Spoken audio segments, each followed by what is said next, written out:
Awesome. Then let's get ready to rock and roll. It is February 14th, aka the 14th of Deuterios, 2993, and it's Mitras Day, my dudes. What are we all doing? Good. Very Love well. that. Great. Who are you all? Going through order of voice chat. So I'm Michael. I'm playing my backup character this week. I'm playing Aurelius Vatastas. Vatassa. I don't know how to pronounce his surname, but I've rolled up. Vatastas. Let's go with that. Aurelius Vatastas, who is a thief. Oh, nice. Being thief. Nice. Yes. I'm Ed. I'm not playing Ed. I'm Ed. Reprising the role of Kalamanos, the seer. With one hit point. So, and that's me. Looking for forbidden knowledge in Arden Vul. And I'm Mir Ketnip. I'll be playing Galil, an elf wizard this time. Not Galil like the weapon. Is that a weapon? Yeah. That's okay. Yeah, it was a randomly generated name. Maybe. It's a good, yeah. No, it's a good name. Sorry. My brain went ADHD right onto that. I didn't hear what you're an elf. What? Elf wizard. Thank you. Wizard. Grand. Okay. From the inn, there's a couple options for us for townsfolk and adventurers. If anybody wants to hire any hirelings for the session today. Is there like a flat fee now we have to pay them? Yeah. It's 1,000,000 gold pieces. What? No. I'm a bit shy. No. So townsfolk, rather than townsfolk getting level 0 torchbearer types and porters, instead of getting a share of treasure anymore, it's just a flat 15 gold, but they do get a share of XP. And adventurers are 30 gold pieces straight up, combined with a half share of treasure and half share of XP by default. You could theoretically try to negotiate and price that around, but that is the price has gone up since in a way. Yeah, if you fail, then they'll ask for more. We've got a thief, a seer, and a wizard. Maybe somebody a bit less squishy.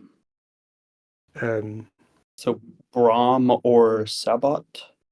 Yeah, I was going to suggest one of the fighters because, we also need someone to carry some stuff because I'm so weak. I can't carry anything. Yeah, let's definitely go Brahm. His brother was useful. Maybe we can recruit the whole family by the end of the month. All right. Brahm will be willing to work with you for the normal rate. Do we have 30 gold between the three of us? I've got 30 gold. Okay, yeah. I've got 24 left over from my default loadout. All right, who's going to be the player that Brahm, goes on that turn? Oh, don't forget Delgar was available too if that was what you wanted, but I think we. Yeah, we've got a wizard already, right? I mean, he does have charm person, which is kind of handy. But I don't know if we want two wizards down here, and we probably want a fighter. I don't think we can afford more than one retainer, really, unless someone's sitting on a load of cash. I have 15 gold to my name. I have 24. I think depending on where we go, I probably want to buy a rope and a pole or something. Well, we've got a thief, so maybe we don't need the pole. I can just use my staff. But I've got a grappling hook and a rope. We need it. 60 feet of rope. Yeah, I've got rope and a pole as well. Okay. I don't mind paying for the Brom. It's fine. I've got 67 gold pieces, so. All right, it's definitely gonna be one of those sessions where my brain's a sieve. Who said they're taking Brahm? Like, who's gonna be under their initiative? I'll pay for him and take him. Great, thanks, Ed. Another point of note, because they are a NPC character, they don't get mighty deeds, get weapon mastery. Oh. Yeah. Okay. Fine. Mostly because I just generate these guys off Shadowdarklings, and I don't feel like messing with the formula, and it just makes PCs even more special. Okay. All right. With that out of the way, what exactly was the plan today? I mean, I had a plan earlier on, which was to basically go back to the basement. I think that the party delved into last time, and they found what looked like a couple of egresses down into the pyramid. Yeah, I was also going to suggest the I think basement. yeah. And I thought maybe rather than I don't know how feasible it was. I didn't listen to the whole episode, but it looked like that the bat chimney kind of came out near those exits. So I wondered if we could use a rope to get down that somehow, rather than go back through the whole dungeon. Was one idea. But if people want to go to the basement caves or do something else, I'm happy. Oh, you want to enter through the chimney? Yeah, I don't know if that's feasible or not, Yeah, but rather than try and go for the whole of the basement and risk lots more random encounters, I don't know if it would be possible for us to get down that chimney. But And I guess we could probably estimate pretty accurately where it comes out, just based on the entrance. Correct. yeah, because I thought it was marked on the map. I assumed it was marked. It was that back guano room. Yep. Was it room 13. room 13? Yeah, I assumed it would come out there. That's where the chimney was. But I don't know how easy it is for the party to clamber down there, and I don't know what was in that room. If there were monsters like lurking in there, or Well, we But that's- firebombed them all. Well, most of them. We don't know. Some fled. They went up the chimney. Some went down the stairs, and presumably they are maybe back, or the charred remains of their brethren kind of kept them out. okay. I mean, do we want to do that, or did someone have another suggestion of what we do? And I know the Beastman Caves are an option as well, but Aurelius is brand new. He'll go wherever. that's true. You're not playing. Climb down chimneys into rooms full of burning bat poop. He's cool with that. You're not playing Ingvar, so yeah, and you're Yeah. a thief. So you might be doing a lot of climbing. Yeah. You might be pivotal in this plan. It's true. My 6 hit points are all standing between the party and destruction. Cool. So I think that sounds like a plan. Yeah, that's a great plan. And I'm relatively neutral. I would say great plan to anything. Yeah, I don't know what's your great plan. What would be your definition of a great plan? I don't know. One where we all died, or one where we find cool stuff. I don't know. Maybe a little bit of both. Keep you guessing. Yeah, I keep you guessing. Keep you on your toes. All right. So then the intentions are to hike down to the ruined plaza, and the chimney, and begin to infiltrate that way, right? Yep. Yeah. Cool. All right. Nothing happens as you. Wait, are you going down the Temple of Thoth main avenue through the north gate, or are you going by the river again? Don't know. Oh, we normally go via the river, right? But sometimes bears and stuff. There's kind of like 2 exit points for at the inn. There's obviously like the main trail that goes to the north gate that's defended by people and stuff. And it just takes you by the Temple of Thoth. It's pretty fast, it's pretty easy. But a couple folks figured out you can kind of sneak out by like a broken tower or kind of bit in the fence. Just like move the wood and just go out that way. I mean, we could go by the main route and go past those towers with the guards in and see if they've see what they're up to. See if they've seen anything interesting. Are they friendly guards? I mean, when Calamanos met them a few sessions ago, he chucked them a few silver pieces, and they work for the Broken Head Inn. So Okay, yeah. Yeah, they're mercenaries, or more like locals, hired by the mercenaries to keep watch there. So it should be a reasonably safe route if it's being watched. yeah, that's my thinking as well. Yeah. Yeah, let's go via the north gate and the main road. Okay. For the record, also, it's a gray overcast day, morning. It's probably going to be about a high of 15 C. Pretty normal. That's for my neck of the woods at least. All right. So yeah, stationed at the north gate are 4 Thorkin archers.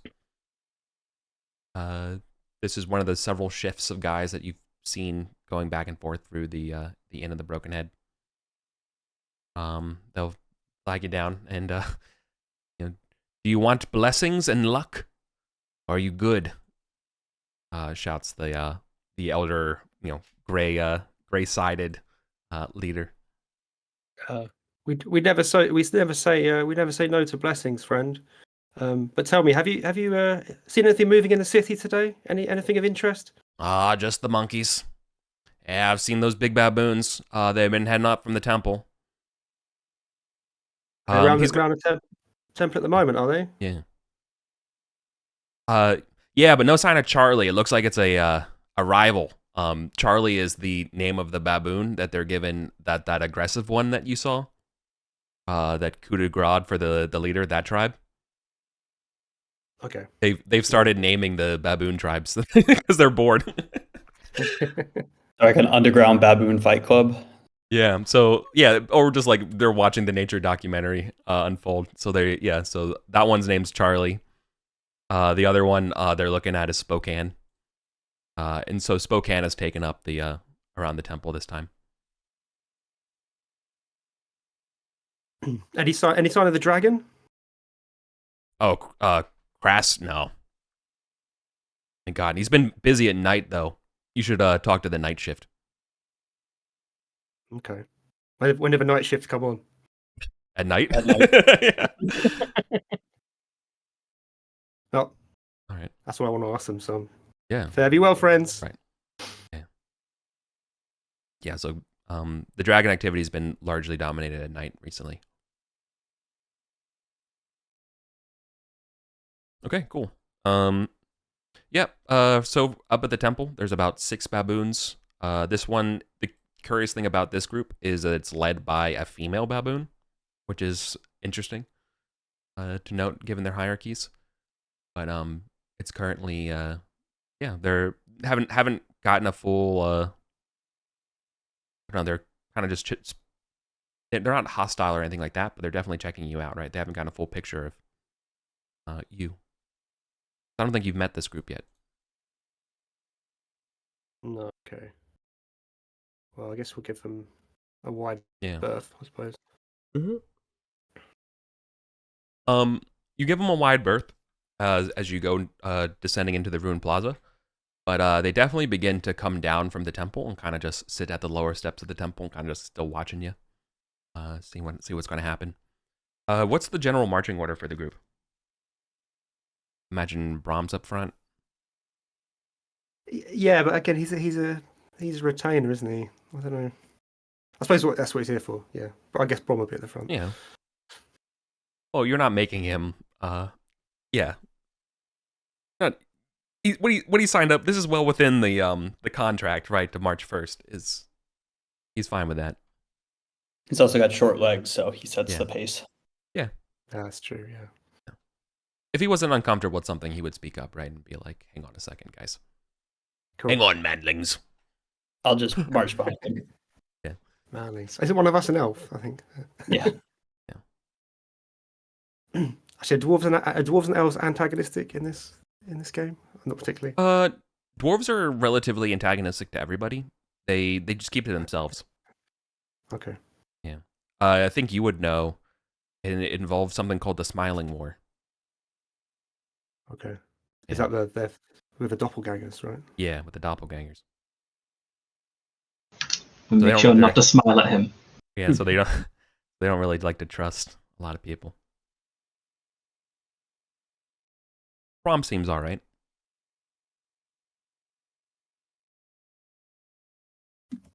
Okay. Yeah. So the Spokane tribe is tracking you, right? That troop is actually what it would be, not tribe, troop. They're tracking you, but otherwise, when you get to the ruined plaza, you're looking around for the chimney. You definitely will be able to find the chimney. No roll needed, given the time and frequency that we were here. The only difficulty is that rooting around near the top of the chimney are 5 centipedes. They're not.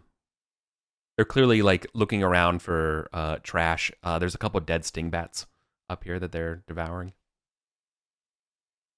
These are stingbats at the previous party. Maybe killed. They flew out on fire. Yeah, maybe they didn't go far. Nice fireworks show. 5 centipedes. Can we take them? I'm kind of getting sick of centipedes. Everywhere we go, there's centipedes.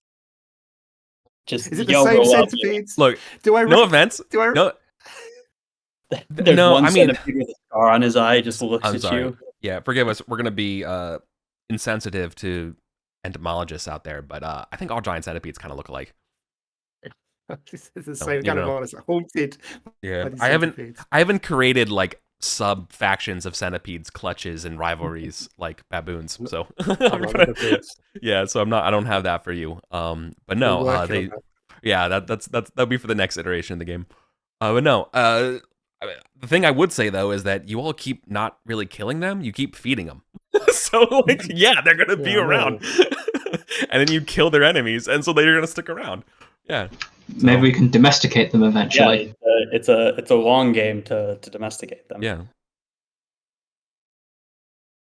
Well, I still like to use this chimney. I'd like to chase them off if possible, but Are they big And I enough feel for a halfling to ride? No, unfortunately, they're about the size of a corgi. Ah, right. Okay.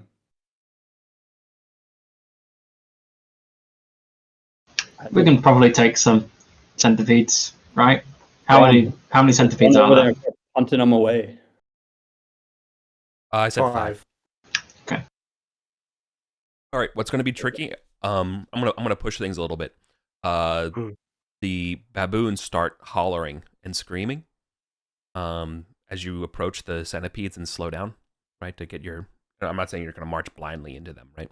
But no, you slow down, you catch them, but the baboons start shouting and hollering like they're warning calls, like they're loud barks, at your direction. And that's when the that's when the centipedes kind of like stop because they baboons eat centipedes. So like Oh, they're the gonna baboons are yeah, so warning they're us looking about around and the they see mice. you and you so yeah. So my question is yeah?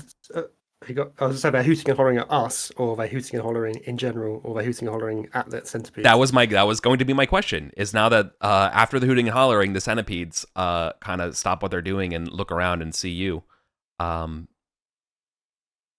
you think they were hooting at you or the centipedes? I'm a roll in intelligence for this to see if There's no right answer. I mean, this is a I know, subjective but question.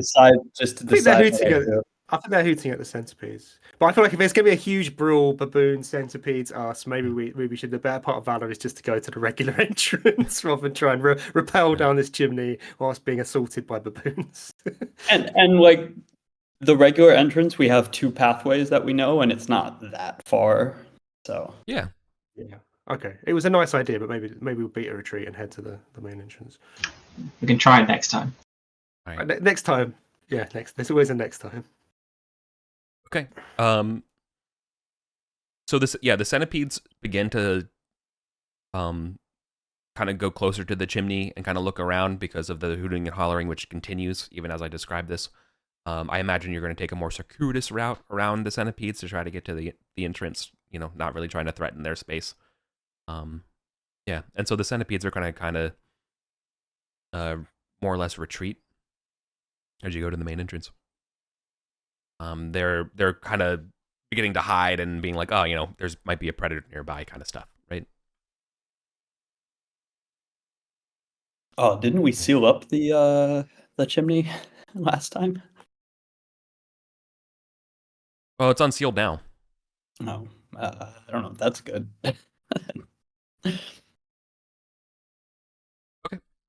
So yeah, you make it to this to the entrance, no problem. What's the torch light situation? Well, Brom's got a couple of torches, so hopefully he can. He's also got a 2-handed weapon.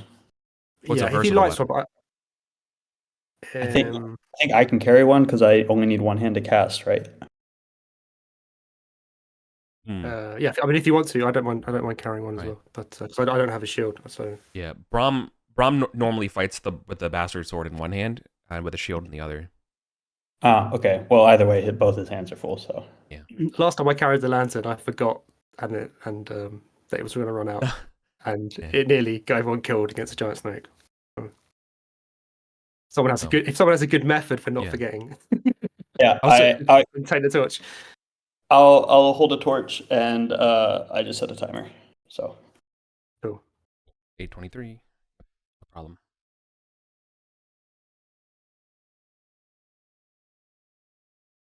Oh, Okay. does anyone want me to check their to cast the omens? Does anyone need any luck tokens basically before we descend? Or has everyone got a luck token already? I don't have luck. Aurelius is also incredibly ugly and stupid, so luck may be of importance to him. Okay, so I can spend a turn trying to give I also Aurelius. Yeah. Okay, I can spend 2 turns doing this if everyone's happy with that. Yeah, sure. So I need to get 9 or better, and I get +3 bonus. And we're rolling in the Hall's rolls now, right? Yeah. Mhm. Oh yeah, thanks for reminding me. Okay, so yeah, I got a 10, so Aurelius gets a luck Okay. token, and I rolled a 20, so Illegal. we spend a couple of turns Brom? doing that. Want to give Braum one? Everyone gets luck. Oh, I could. Want to spend a third round to give Braum one? Yeah, go on then. Might as well. He probably would want one, wouldn't he? Yeah, just about. I rolled a 9. Nice. On the money. But now Yeah. I'm fresh out of Nice. luck, so useless luck tokens. That's it. They're gone. Pass you And I that only always, have one. manling. That just lets you re-roll anything, right? Yeah, let's correct. reroll. Well, yeah, it's attacks, isn't it, and Yeah. stuff, and skill checks. But yeah. I like that you can also thematically you give people the omens when you cross the threshold to the underworld for your Oh yeah, worship. that was totally deliberate. Yeah, Yeah. wait. That's why it wasn't that I forgot to do it in the end. I was waiting for the most dramatic moment. Yeah. Awesome. Cool. All right. So there's nothing going on in the first room. It's quiet. Smells of centipedes. Or I should say, Sorry, what do you call the artifact of hearing? Sounds of centipedes. I don't know. Yeah. My brain is not. It's going to be an interesting night. Okay, I'm sorry. So we just go hear ahead them down this squishy hall. Fishy hall? The first hall to the right, like the wet through the centipedes. yeah Yeah. through the double doors. Yeah. So are we going to just head north then towards the stairs down, or are we going to go down the shaft? Well, we got 120 feet of rope. That we can 60. It was deeper than 60. We ran out of rope, so. Okay. And was there anything in the stairs down? Was it in that room 17? Was there anything? We Down didn't there, go down in that room. because some of the sting bats fled down there. So, Okay, so they could still be sting bats. or they might be back up in the guano room. Okay. I mean, I'm down to test out the toilet entrance and maybe Mhm. scope out how deep it is. But yeah, Yeah. a minimum of 60 feet. That's like 5-6 stories, so that's pretty deep. Yeah, it's deeper than. Hold on. Okay, hold on. I think we're you guys have progressed a little too far. In my head, I thought you guys came down the main staircase in room 1. Yeah, we Right. have. We did. Yeah, We were just and we're at double doors. We're discussing. we're discussing. Oh, what we're okay. gonna I do. thought you were Yeah, like yeah. already on Passanted, like all the way up to the chimney room, and you're talking about your No, next. no. Okay, sorry. No, Okay, sorry. never mind. Anyway, We're good. gotta at least The get to next, the next step is going to be go through double doors and head north. But I think we were just having an early discussion. No, yeah, that's before we- grand. Yeah, no, that's good. Okay, all right. Should we head there and check out the situation? If it's full of monsters, we don't want to walk straight into the Yeah, toilet. yeah. Let's just get there and assess and have a listen and see what might be lurking. We might have to deal with the monkeys. You didn't deal with the monkeys, then no. Okay. Yeah. All right. So you squeeze yourself individually through the double doors as always. You go to the T intersection, it's clear. But your light, as it reaches by the chimney room, for lack of a better term, you definitely see that there are quite a few centipedes. More than Fireball round more than 2. 4. Yeah, more than 4, less than 20. But a clutch is sort of taken. Yeah, has taken up there. To make matters worse, as you look at the double doors behind you, you definitely see the little hands of baboons watching you from the back. No, what? Do baboons eat stingbats? Yeah. Oh yeah, they definitely will. They're not gonna like hunt them. They'll eat them if they're dead. Are they opportunistic hunters? Like, will they wait and then ambush us when we're in combat? Did you read? Did I research baboons recently? No, No. I mean, you have a reasonable assumption of baboons that they're opportunists. They're not like psychopathic barbarians that are going to charge and they're not going to do anything like that. But they will defend when threatened. But generally, yeah, they will. Typically, you can imagine they're fighters with low morale. Yeah, they'll eat living dead, fruit, veggies, anything. They're like the monkeys from Princess Mononoke. Yeah, they possess a cunning, for sure. So where are the centipedes in the chimney room? Are they kind of all over the floor, or are they concentrated anywhere? It's cute of you that you think they're just limited to floor movement. No, they're on the roof and the walls and too. Ceiling. Yeah, they seem to be crawling in and out the chimney. Are the stingbats and the centipedes fighting each other? No, there's no more There. stingbats in here. Oh, it's only centipedes. Mm-hmm. Ah, okay, fair. Yeah. Well, you wanted to take them. Now here's our second chance. There could be 20 of them. We could just firebomb the room. Do you want to spend a turn to get a good proper count, or do you want to make a better awareness test to kind of catch out what they are? I would allow that for a turn, or no, sorry, in lieu of a turn. I can give. Sorry, let me back up. You could either take the turn, get the answer, or you can make a roll to try to get the answer by scouting and counting. I'd rather take a turn and Yeah. get the information as long as someone is keeping watch to the south while we're doing that. Yeah, I'll keep an eye on those baboons. If it seems too much, we could try to guide them around this corner into maybe so we're not backed up on both sides.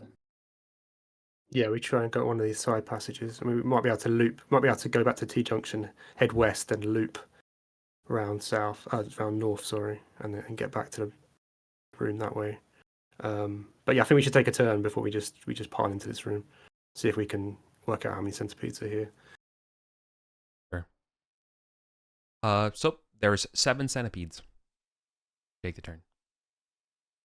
But what's scary is that you count 7, but you hear that there's some in the chimney, and ostensibly, but you can definitely see down here there's 7. And the baboons in this time, have they encroached? Sorry. Actually, I have to ask you. Did you want to know the number of eggs? Because you definitely see a couple of them with eggs on their back. Fair enough. Yes. How many have eggs? How many have eggs? So this is they're nesting here, right? This might be the central. Maybe we could eliminate them now. I don't know. Scores. Let's firebomb the room. Yeah, firebomb. It's never let us down. Okay. Have you guys got oil flasks? I have a flask. Okay, because I don't think I have any flasks myself. I don't have any oil or even anything to make a fire with, but I do support this plan morally. In my hand.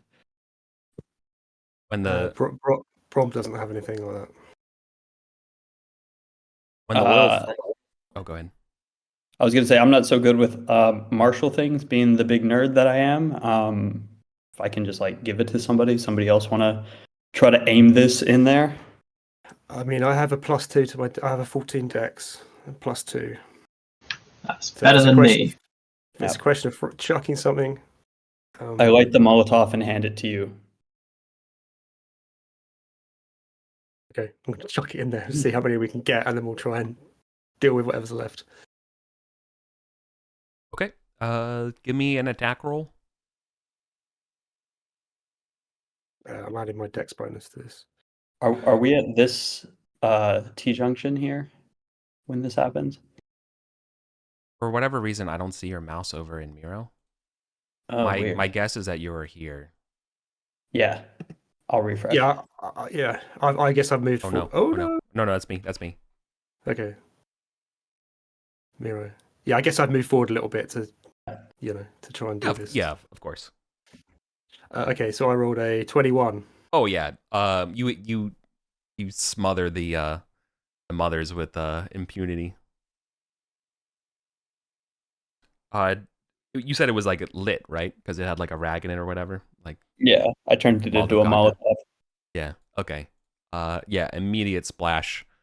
There's hissing and popping as the eggs catch fire.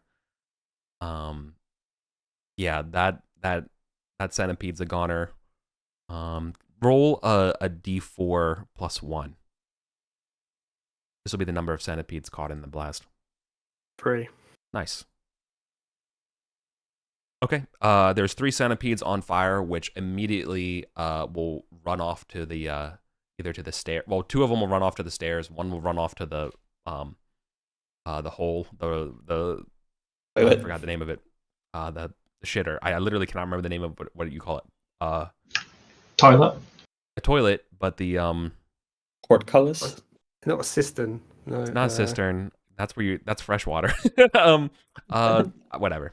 Doesn't matter. Oubliette. No. That's yeah. It'll come back to me. Was it? Privy. Privy. Yeah, that's it. Sorry.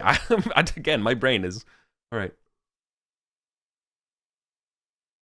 But grand. So 4 of them are going to do that. I think that's going to send the rest of the troop on alert and scanning. So I think we're going to roll initiative here. Okay, cool. You get dex bonus to initiative, right? Yes, we do.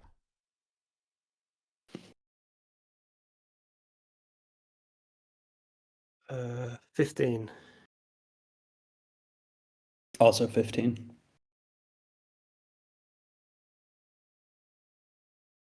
But mine was a better 15. Well, because you had a -1, yeah. Yeah. Yep. 13 for me. Marco, what'd you get? I got a 14. Ah, right. The others got 15. Does that mean we can choose, or do we roll off? Yeah. No, I'll let you all choose. I think Galil should. Yeah, I'll go first and then we all get around. Yeah. Yeah. The baboons haven't approached any closer. They've just gotten a bit more vocal, right? They ceased hollering as you went into the dungeon. And in fact, if you were reporting on them as you guys progressed, when you pulled out the fiery oil, they are nowhere to be seen. They're trying to flank us. Yeah, probably. Have to come down the chimney. Well, okay. So, can I try to cast on the centipedes that are fleeing across to the stairs? For intents and purposes, they're goners. They're gonna burn out. Oh, okay. Yeah. Then yeah, okay.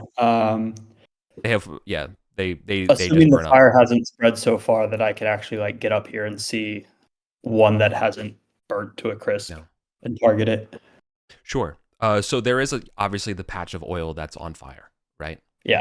I don't want to stand There in is that. one. Yeah. There's like 2 centipedes that are just goners, right? And then one centipede that's goner with all the eggs and stuff. But then the other 2 have just skedaddled and have basically died on fire, skedaddling. So there's none there alive. No, there are some that are alive that are untouched. Okay, yeah. I want to target one of those. So I believe I said there were 7, and we just killed 3 of them. 3. Right? Did I do my math? Magic missile does Yeah. 1. Okay, 1 target. Cool. What is my spellcasting thing? So 4 remain. I have +1 to spellcasting, and wizards use charisma, intelligence. What do we look at? Intelligence. Wizards Oh, use int. That is terrible. Why did I roll a wizard? Okay. So -2 + 1. So -1. Sick. 15. Oh, but it's advantage. Yeah, because you might crit, so it's worth rolling. Wow, Ooh, you're rolling There good. you You're rolling go. good. Speak of the devil. Natural 20. So yep, you can double the wow. effects of the spell. So you do double damage. And spellcasting is only to hit, right? It's not damage. Also, Farsight, whatever. My first time playing Wizard Hand. No, I think you just do the damage. You're good. Oh, I Yeah, just you do cast. the Yeah, you roll a Magic cast. Missile, So a 3. 3 total. No. Oh, I rolled twice.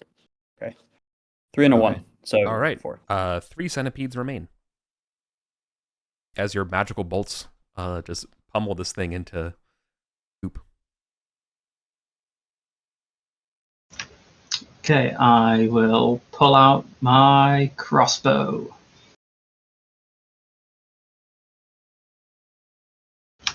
And roll a 12 to hit. Okay. A 12 will do it. Okay. And yes, there's no bonuses to the damage, just the dice. I'm a puny non-warrior now. It's true. 3 damage. Use a glancing blow. Still up. Sorry, not glancing. Just insufficient. It's still alive with 1. It's been cut in half, but it's still moving. Yeah. Okay, so I think Brom's. He goes on my turn, right? So I Yeah. think Brom's gonna. Does he always go after me, or can he go before me? He can go before you. Okay, yeah. So he's gonna charge and try and hack down the one that Aurelius tried to kill. So he has +3. It looks like he's got +2 strength. Plus weapon mastery, +1 to attack and damage. Oh, and he gets +1 as a fighter, I think, as his talent. So he's actually got +4. It looks like 16. That will do the trick. And the bastard sword he's got D8 +1. Oh yeah. 6 points damage. Yeah. Smashed. Okay. He's holding it one-handed though, right? Is that a D6 then? I think it's D10 if it's two-handed. Okay. And then Calamanos. I mean, he just thrown the oil. Can he get his spear and throw his spear this round? Yeah. As well, Eric. Yeah. Okay. Cool. So he's going to hurl his spear at one of the remaining centipedes. I treat the throw as an ambush, and then whoa, that's another 20. That's 20. So that's 2d6. 2d6. 7 points damage. Another one. Okay. That's the most overkill way to take out a single centipede. Oh yeah.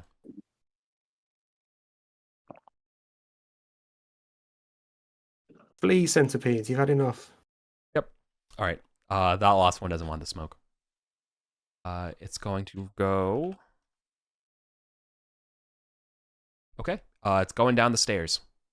So it go room 17.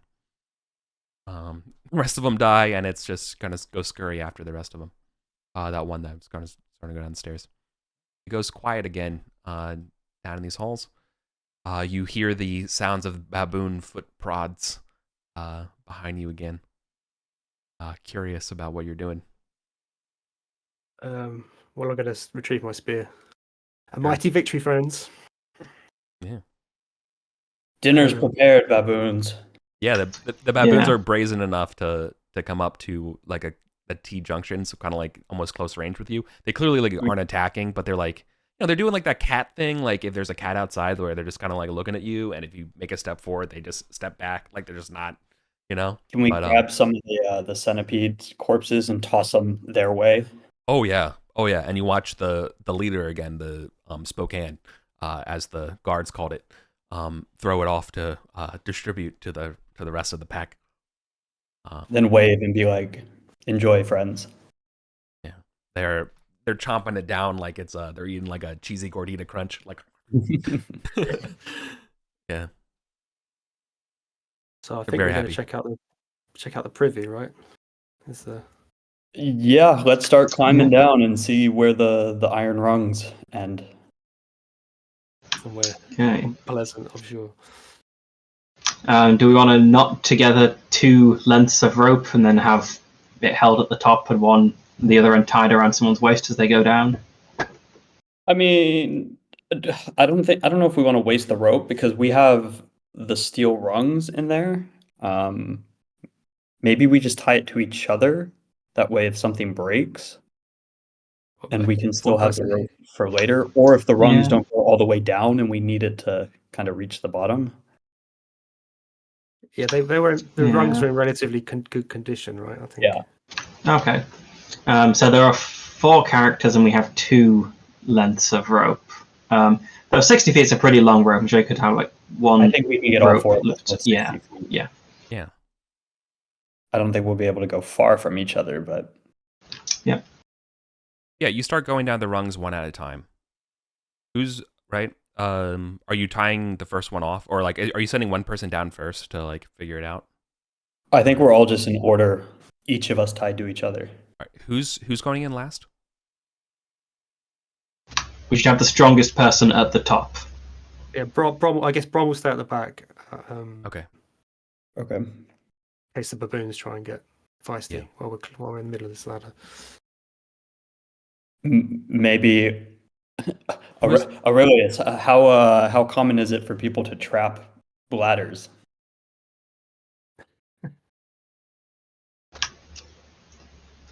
Probably very common. It's not a place I would put a trap. I guess Aurelius can go down first, and I don't know if there's really like a way to search for traps as we go down without it being just painstakingly slow, but it can at least keep an eye out for any more obvious things. Sure. I mean, we can say it's going pretty slow. Okay, but the first part I want to focus on this process though is the 4 baboons that are slowly as the 3 of you begin to go down, and the last one here, our dwarf, starts to get surrounded by these baboons. They're looking sad to him, like they've never eaten before, despite their bellies are full and covered in the guts of these centipedes. They're beginning to like circle him, and what's probably scary from his eyes is like the light's getting dimmer as you guys start to descend, right? So he's like, "Oh, hurry up, manlings! the apes are still hungry. I think they might have second stomachs." He doesn't have any rations on him. No. Back. Can I have I got time to chuck some rations in their direction? Is there another chunk of centipede? Yeah, you can take over. Yeah, you can kind of like. I've got some iron rations. Yeah, you can stop what you're doing and try to throw them up there. Yeah, I'll either toss them up or toss them to Brom, whichever's easier. So he can try and. Yeah, so you ferry them up. Yeah, he's like, nah, just toss them. Yeah, so you just throw them out there, and they greedily pick them up and start munching on it, and they're right in front of him. And he's like, oh, is there? I mean, yeah. Is this door? Is there actually a door here that we can close? Yeah. Yeah. Maybe we should close this door while they're distracted eating the rations, because they're going to get they're just going to keep following us around the whole dungeon if we keep feeding them food. Yeah. Can you? How we tame them? Ed, can you do me a favor? Can you roll a d6 and don't roll a 1, please? Can you close this door? 2. Grand. Okay, it's not jammed. All right. Okay. The good news is that you bought yourself some time from the baboons. The bad news is that you can already see that the door is starting to wiggle. Like they might figure it out as they're trying to get more rations. Does it? Which way does it open the door? It's a privy, so I guess it would swing in. Okay. Can I? Can I? I've got some iron spikes. Can I Yeah, try you and can- spike the door? Yeah, you'll spike the door for sure. Cool. Yeah, I'd like to spend some time doing that. Yeah, okay. We'll spend another turn doing that as well. Yeah. How many spikes would I need to do that? Do you think 6 or something? D6. Meanwhile, the D6. rest of us are just hanging out in the Yeah, shitter. anytime. It smells great in here. 5. Okay, use All right. 5. Yeah. All right, that's what. It's screwing around up there. I'm just trying to get the most out of my inventory. Come on. Yeah. Okay. So yeah, this is a 6-foot shaft. So like the privy is obviously like a marble, a marble ring. Right. That I imagine you might be able to shove out of the way to get you to the wider shaft. It's so you just have a little more flexibility. And the shaft extends out to twice the size of the that diameter of the actual privy part. Right. It's 6 feet wide. And yeah, the spikes that are in here kind of do this sort of rotating down at regular intervals. So yeah, one round, one rung, 2 rung, 3, 4, 5, 6, 7, cut to like 17, 18, and it just continues almost forever. Okay, so I want to ask you, there's still no end in sight as you're going down these rings. Have you anyone want to test the depth of this, or are you okay? I mean, I think we're kind of screwed. We don't really have what we go up unblock the door and then get through the baboons. And yeah, I don't think it's got to end at some point. Can we estimate, or maybe our doughty dwarf hireling can estimate how far down we've come? Yeah, can he smell the stones yet? Yeah. Are we deep enough into the ground? We're deep. I'd say I'm putting us at. Just climbed.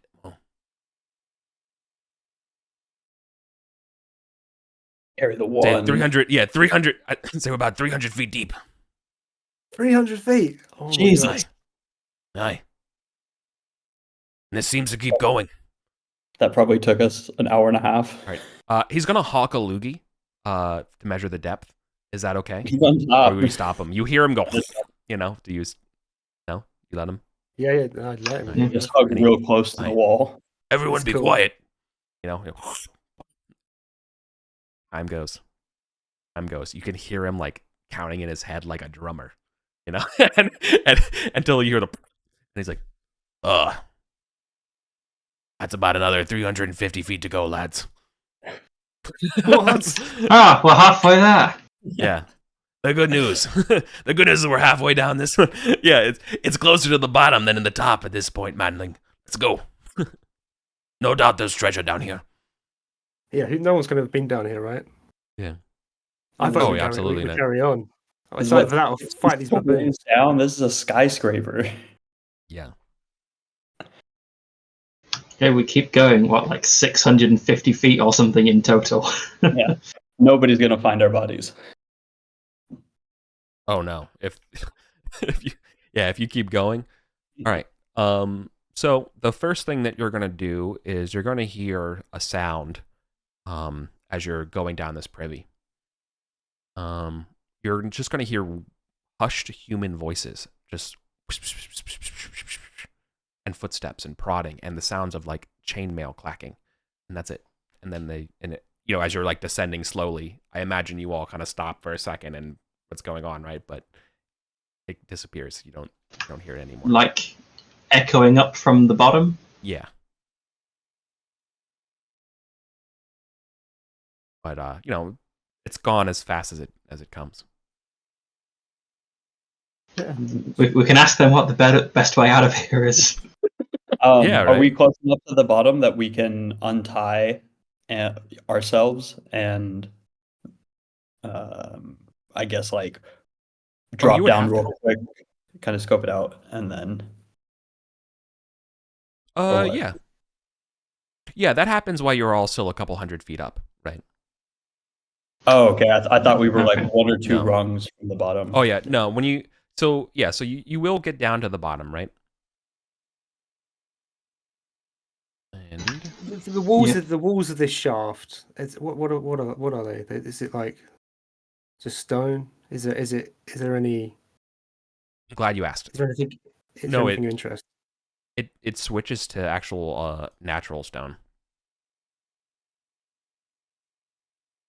Okay. So what's going to happen here? You guys are probably 20. Let's see. Yeah, let's say you're 20 rings from the bottom, right? And that's where like the smell starts to change. You definitely smell the smell of char, of like fire and burnt flesh. Smell of burnt leather. But no, the rungs and what you're going down on is almost all natural at this point. Yeah. So what happens here is when you get down to like about the fifth rung or so, like your light starts to see this bottom, and you can see the bottom that's kind of covered in excrement and from super dried, but the floor underneath that just looks like solid natural cavern rock.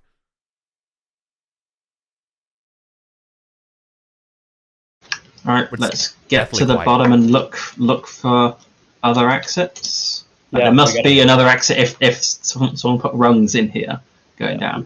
We got to be quick. Yeah. That was Yeah, probably a let's- patrol. All right. So Okay. Aurelius, you'll be probably the first one to kind of see the size of this room, Mhm. that you can start your mapping on. So this room is going to be almost like an ovoid chamber of rock that you're going to be in. It is or like almost like football shaped actually. That's American football for your. So Okay. from your left, For that, yeah. who wants to map? I can map if no one else wants to. I think, can do it for now. Like your turn's up. Okay. So. Yeah. At its widest is 40 feet. And at its tallest is 30 feet. But this room is slightly interesting, and this will not be the full dimensions of this ovoid chamber, because there's another part of this room that I'm about to describe to you. Yeah. Right. The hole you can see is you have to drop down about 6 feet. The hole is in the. I mean, I'm just gonna tell you because I don't know how to describe it. It's this part of the chamber. I don't. If it was a square, I might have a better one. But 5 feet off of the Northwest. 11 o'clock position. I don't know. Yeah, something like that. Okay. Yeah. So again, this looks like all natural caves. The most interesting part here, though, is that the very bottom of this chamber, so like about that 15 feet of the bottom of this football cave, this actually turns into worked stone. Because it then enters into a 15 by 15 foot chamber of very nice worked Arcantian stone. And there is a beautiful purple granite sarcophagus pretty much in the center of this room. There's adjoining, like on the sarcophagus, you can definitely see that there are symbols of dragons. That's pretty cool. This is not the place I would choose to put my cool dragon sarcophagus. Yep. There's one more point of note I would definitely point out. You're not alone in here. There are dead mercenaries, soldiers, cultists. Not exactly clear. They are all around the sarcophagus. And you could see on the floor where the worked stone is that there is absolute like signs of fire damage, and all of these bodies are all been burned bad. Are they recently dead or? No. This is not the group that you heard, for instance. And are they in a pattern? Are they in a pattern around the sarcophagus, like they were all stood around it and then they've gone backwards, or are they just mixed all around the chamber? They're kind of mixed all around the room and the chamber. But what I will notice, or what I will say though, is that the bodies have definitely been picked over. Okay. So like, they they might, one of them might still be wearing sort of a set of chainmail that's kind of burned on them. That seems like it'd be annoying to get off of them. But there might be like like for leftover, there'd be a set of chainmail. I'll say there's a metal shield. Right. But that's about it as far as practical things on these corpses. Anything of value and stuff clearly has been picked up by another band. Sorry. So okay. So this sarcophagus. Did you say? I don't think I described the room correctly to you based on what I was saying. I was saying on the southern quadrant of this ovoid. So the sarcophagus isn't in the middle of this room. It's on the southern part of this ovoid. It actually the ovoid is the natural chamber. Imagine a 15 by 15 square that gets put at the bottom of this. So it almost looks like if you're looking at the map, it almost looks kind of like a weird crystal ball or a snow globe, right? Like it's adjoined to this room, and there's two sets of small stairs that's kind of descend to where the sarcophagus' base and workstone is. Okay. The sarcophagi isn't 15 by 15. Correct. So it's something like that, is it? Yeah, something like that. That's with a set of stairs going down from the cave. Also, to be completely accurate as well, there is an egress point directly to the west of in the ovoid part. There is a 5-foot little chasm that is almost like in the floor that's descending down. That maybe one of you looked over and was like, "Oh, wow, that keeps going," or maybe you followed maybe there was some small sign of where this group went that you were tracking. How passable or to the east. How passable does it look? Like, how steep is the slope? Will we need to use a rope to get down? Yeah, it's tricky. And there's no rungs here. Yeah. Right. You also are a thief, so I'm going to give you additional information. There is in the ceiling another hole by where the shaft came down. Mm-hmm. So this would be at the 11th o'clock on the wall, about 20 feet up. There is a shaft that a human could probably squeeze through. That's it. But then I would also like to draw your attention, unintended, to the sarcophagi and the part of this chamber where the sarcophagi are. Sarcophagus is. Mm-hmm. Sorry, not plural.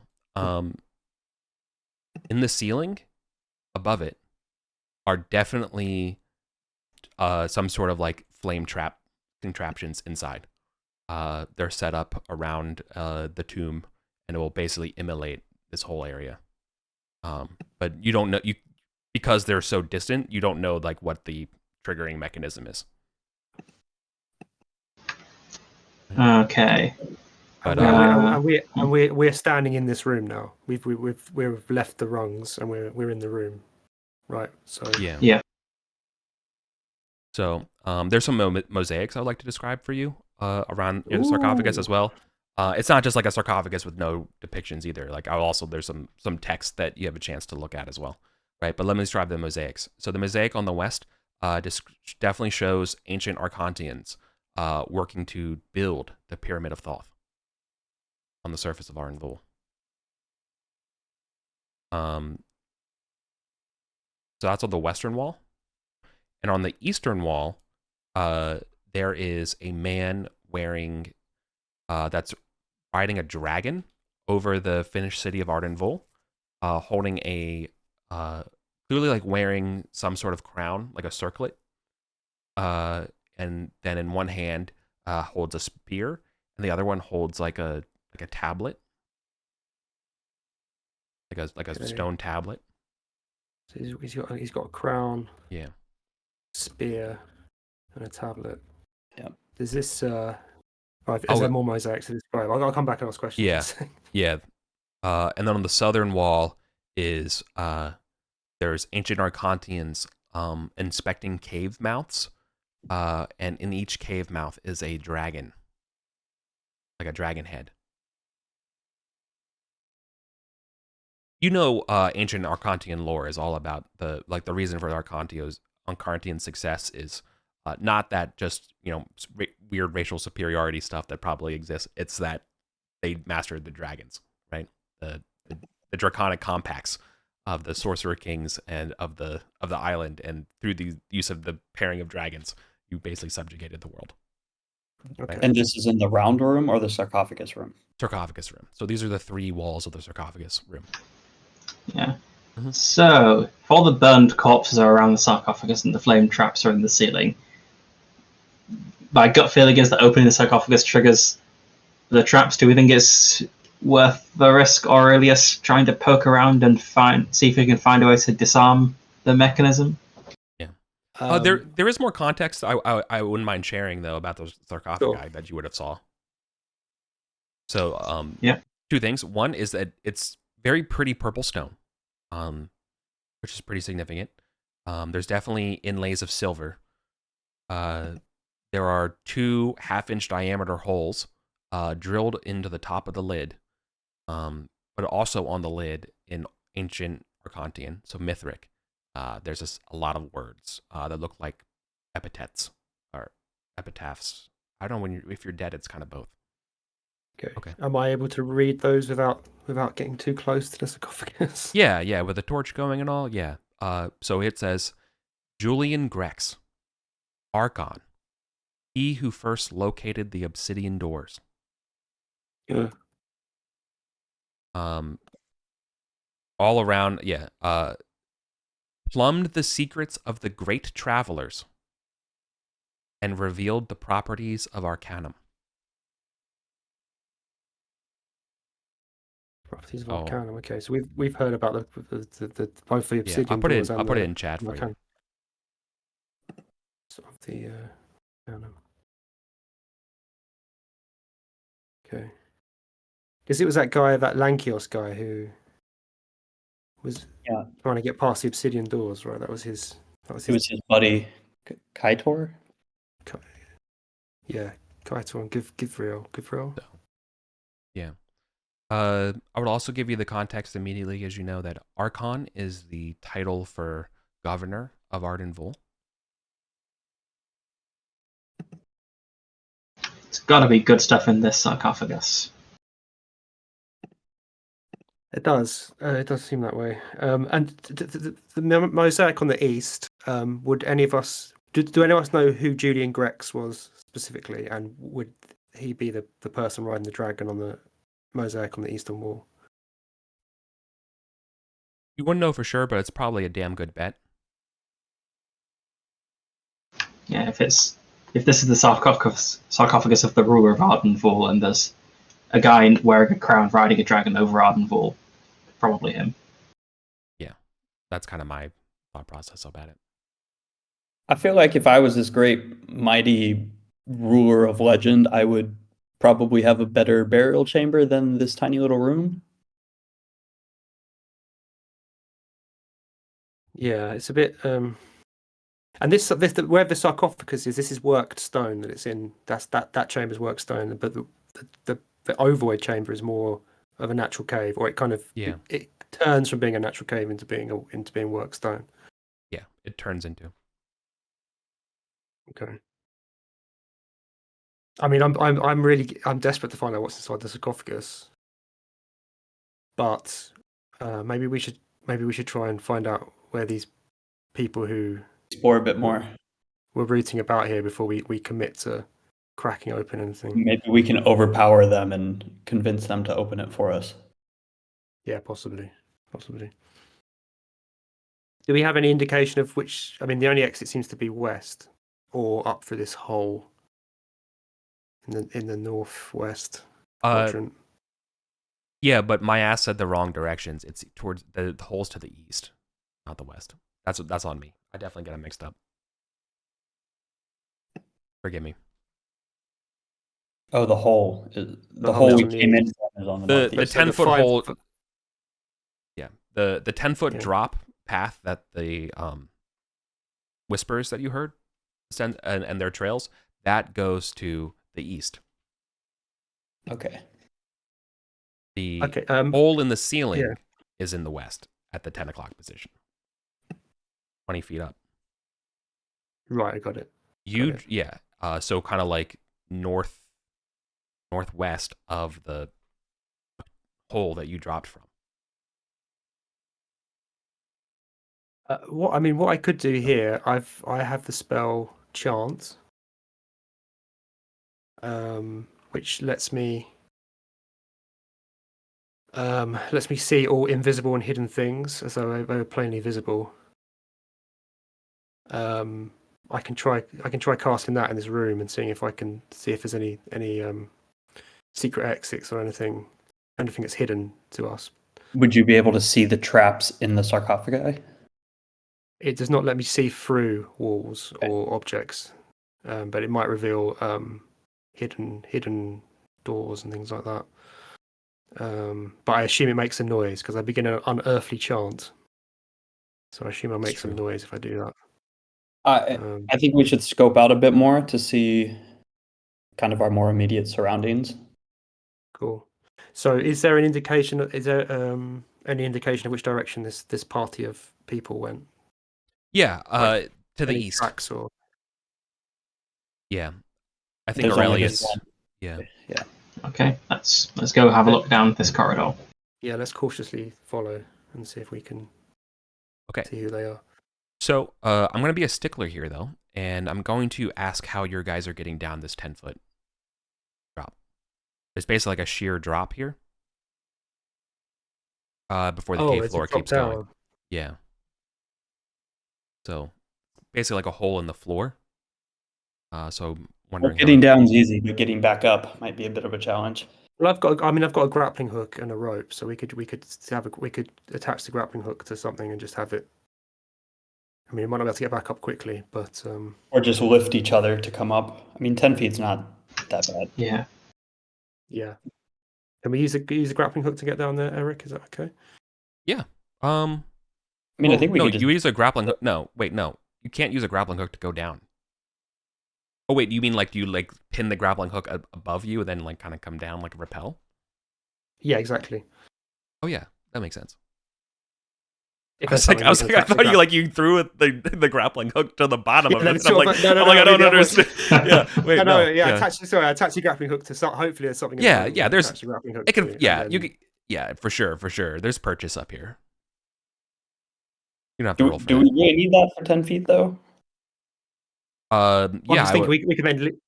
leave it, and then if we have to come back in a hurry, we can climb back up it. Well, yeah. So time. I believe with time and talent, I would probably still ask for a roll, but with tools as the third finisher there, you can just do it. Right. Okay, I think we should take the time to do it properly. And Yeah.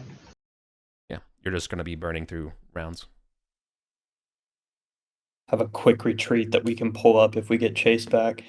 A little choke point. Yeah.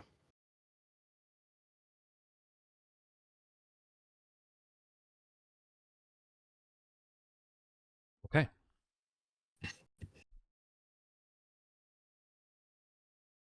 All right, so you all are successful in what's the marching order down the tunnel here? Because you're about to encounter something, and I want to know what it is. Who goes first? Me, same as last time. Yeah, I can give Brom a 10-foot pole if he'd like to be poking around in front of him as he goes.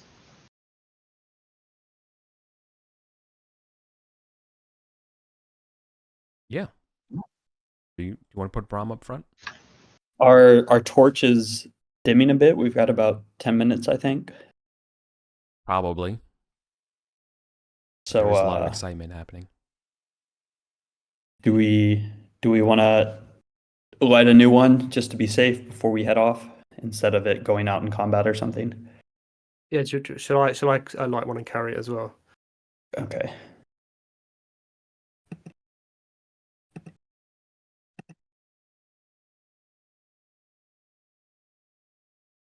Okay. trying to set a timer, but my clock app is needs an update apparently. Okay. While we work on that, actually, could we take a quick 5-minute break so I can do a quick little Yeah, pee I'll break? get more water. Yeah. Yeah, Awesome. absolutely. Cool. All right. See you all in about 5 minutes. Cool. All right. Shall we rock and roll? Mm-hmm. Yep. Yeah. Okay. So, unfortunately, the first thing that's going to happen as you come down into this cave is that there is a rush of wind coming at you, threatening the torch that you just lit. And I believe you only have one light source, right? I just lit another torch. Yeah, we've got So we the have two. we have two. Okay. Then I need both of you to roll a d6 for me on the torch. Don't roll a 1, otherwise it goes out. You have to relight it. Is the wind like blowing up from the east and like up through this Yes. hole in the northwest? Yes. It doesn't feel like there was a breeze or anything beforehand. It just started happening. And I would say though, on that breeze, are flecks of cobwebs and spider webs being flown at you. Not violently, like it's not going to do any damage or anything like that, but like some air is moving towards you. I rolled a 3, so my torch is okay. I rolled a 5. Lovely. All right. The torches flicker for a moment, but light, just like our player characters, do not die so easily. It's speaking too soon, I think. No. But But walking into a sleeping dragon's mouth. I was just thinking, is the air like warm? Or is it just normal No, cold air, it's- just a breeze? no, if anything, it's just like normal cold air. It's not like suspiciously warm or anything like that. But I will say though that the humidity is beginning to rise the further you go. Let me give you some descriptions of the mapping that you're going. So you're going 1, 2, 3, 4. You make it about 50 feet into this cave before you can kind of see the next kind of bend. This almost kind of follows the gentlest sine wave you've ever seen, and just enough that it blocks your line of sight. The natural cave. Try that again. So this is still Technically a natural cosine cave. wave because it's kind of making like a W gently. Yeah, but this is a natural cave spot. But yeah, about 50 feet in is when you get hit by this blast of. Pressing on, you squint through the cobwebs that were just flown at you, and you can see the source of the humidity ahead by another 30 feet. There's basically void ahead of you. The only thing that gives some sort of semblance is that in the northern corner of this void is a whole lot of spider webs. How big is this void?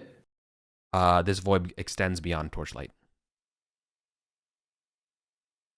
So we just like come out in like the side of like an underground cliff face or something. Yes, that would probably be, yeah, but you can't see the other end of it. Okay, to and get there's like closer. spider webs to the north. So can we like see the northern tip of this, or is it just like we look north and there are spider webs? Sure. I didn't describe it as though you got to the end yet because I have something else in mind. Okay. Right, Yeah. but I'm just saying like basically it begins to fade out like your light before it gets diffused, so you can't see the end, but you can kind of see that. Oh, you're definitely at the open face of some like a void of a chasm. Okay. Right, but no. There's another blast of air before you can get there, and I need your torches to be risked again. And mine is okay. I rolled a 3. You never douse my torch. Never. There's some, yeah. I'll give this to all of you. As the wind hits you, there is this strange smell in the wind this time. Like it's no longer natural. It smells incredibly like the cleanest mountain air you've ever smelled as it hits you. Does it smell magical? The way I want to answer this might give away too much. It doesn't. It smells fantastical, is what I would say. Mm-hmm. Maybe not fantastic. magical. Yeah, it smells. Yeah, it smells like as if a dream would smell. So yeah, it's vaguely magical. Yeah, but the closer you get to or like you try to press on, this wind buffets you, and you're starting to feel like there's something here around your feet that's causing this wind. You look down, there's nothing there, but there's just a invisible hostile presence like near you that's saying don't go further here. Well, we just get that Yeah. feeling, or does someone actually? We hear that voice in our heads or something like that, or we Oh, no. just get a bad vibe. No, like it feels like the baboons are watching you, right? Like that kind of sense. Then they're telling you to like back off. Like this wind is telling you to back off. And you're not exactly sure like so who's leading the front? Is it Aurelius? Brom. Yeah. Brom looks down and sees like there's something. He's like, it's on me boot, and he like shakes it off. And there's nothing there. There's just like kind of just this general phase of wind. Now I will need to make you all to make wisdom checks for me to see what, like maybe you can see it when he shakes it off his boot. This is not one of Aurelius' strong suits. 15. So we just. I got a 10. You're adding our wisdom bonus, yeah? Yeah, you add your wisdom bonus to this. The okay. difficulty of this though is rather hard. This is going to be like a 16. I got 12. Maybe I should use that luck token. What does Brom get? Yeah, what does Brom get? What's Brom's wisdom? Oh, I don't Let know. me check. Okay, so I've got it up. Don't worry. Yeah, sorry, I got too many PDFs open. Yeah, his wisdom is. Oh, he's got -1. Okay, we never know. I mean, yeah, have a go. 18. Yes. Yeah. See, Wait, yep. Brom. He kicks it off, and for a flash, he sees it in the light. That is a rat-shaped silhouette. Before it disappears, and then yeah. Brom, what do your dwarf eyes see? Invisible rats. We gotta back out. Is what he says. Invisible rats. Well, I've got to think. I have to say, if this party of people, they couldn't have come this way, surely. I wonder if there's unless there's another passage we've missed along this passage as we're walking along. Yeah, I was thinking that, like, unless they can walk over this void and are immune to invisible rats. Do you think we should back up along the passage and just really carefully check the walls as we move, just to see if we can notice anything unusual, anything protruding, any faint outlines of anything? Yeah, I think so. 'Cause, yeah, this void doesn't seem a very promising direction.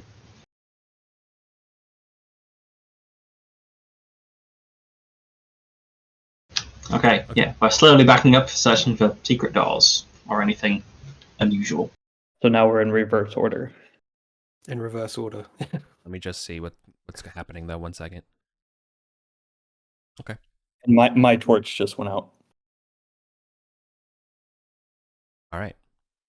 The wind dies away and doesn't proceed to there's no more gusts as you guys are retreating here.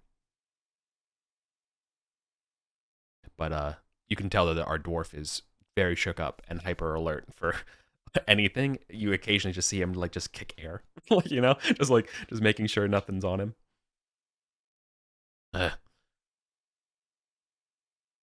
the bloody house has invisible rats.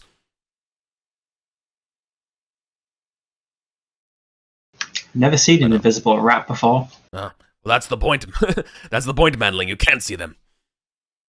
Sounds strangely like illusion magic, but it's not anything I'm familiar with. Yeah.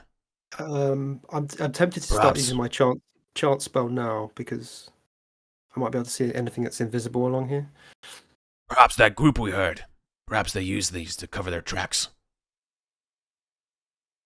Maybe they're in league with them. Maybe they got pushed over the edge. But if they got pushed over the edge, where did they come from? This Hmm. hole in the ceiling?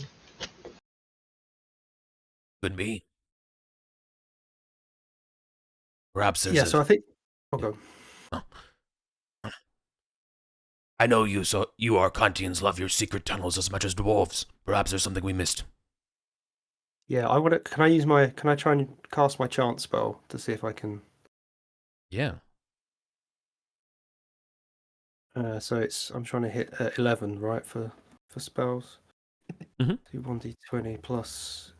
I get +4 with my knack. I'm not sure Aurelius wants to know how many invisible rats you see. Just say that there are some and leave it nice and vague like that.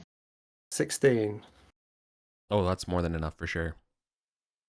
So I start an unearthly chant. Yeah. And fly around. Yeah. So you almost have like this psychic sonar that like I imagine kind of goes off the walls and will gently illuminate things to your eyes. Kind of like it leaves a little silhouette around the contours of things. No, there's no passageway in this like cosine wave tunnel that you see. That this is burrowed stone, like something chewed through here.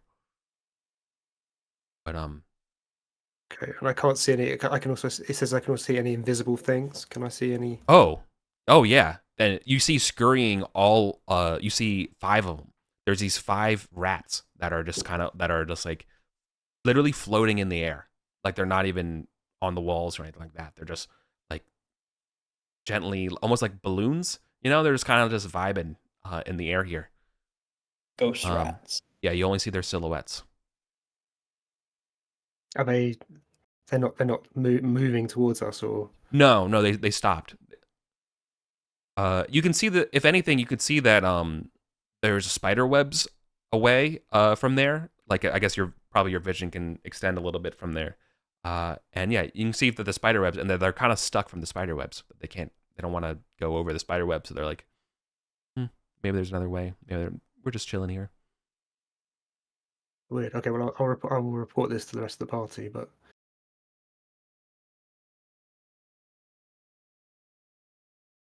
I mean, let's walk back to the circle room and see if you spot anything. Yeah. Sure.